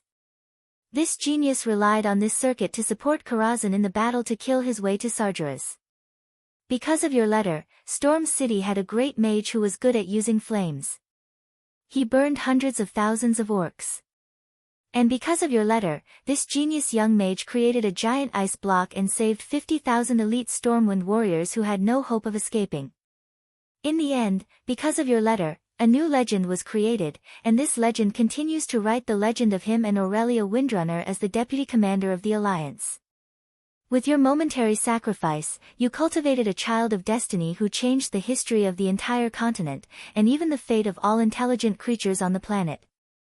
Sister, will you feel better if I say this?"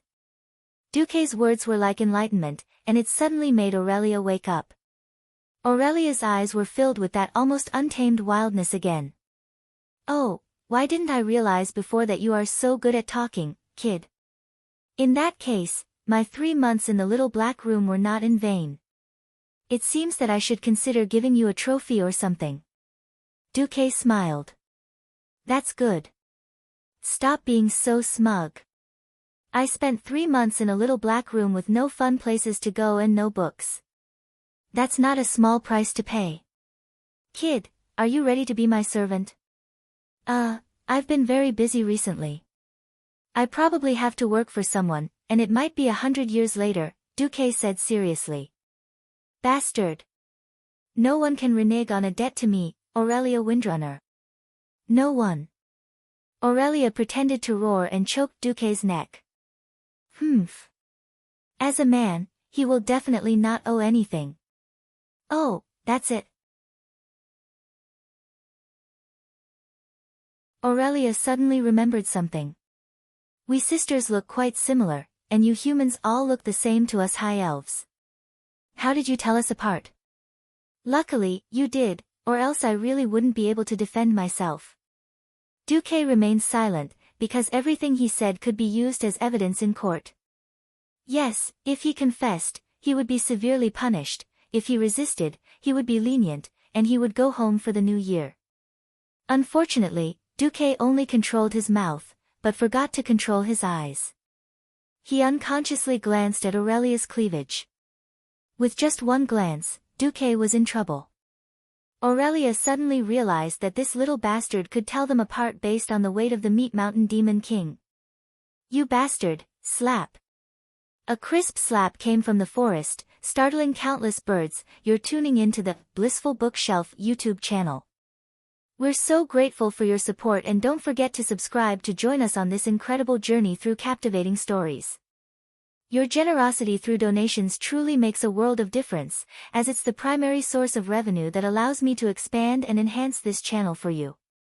Thank you from the bottom of my heart for being a part of this adventure.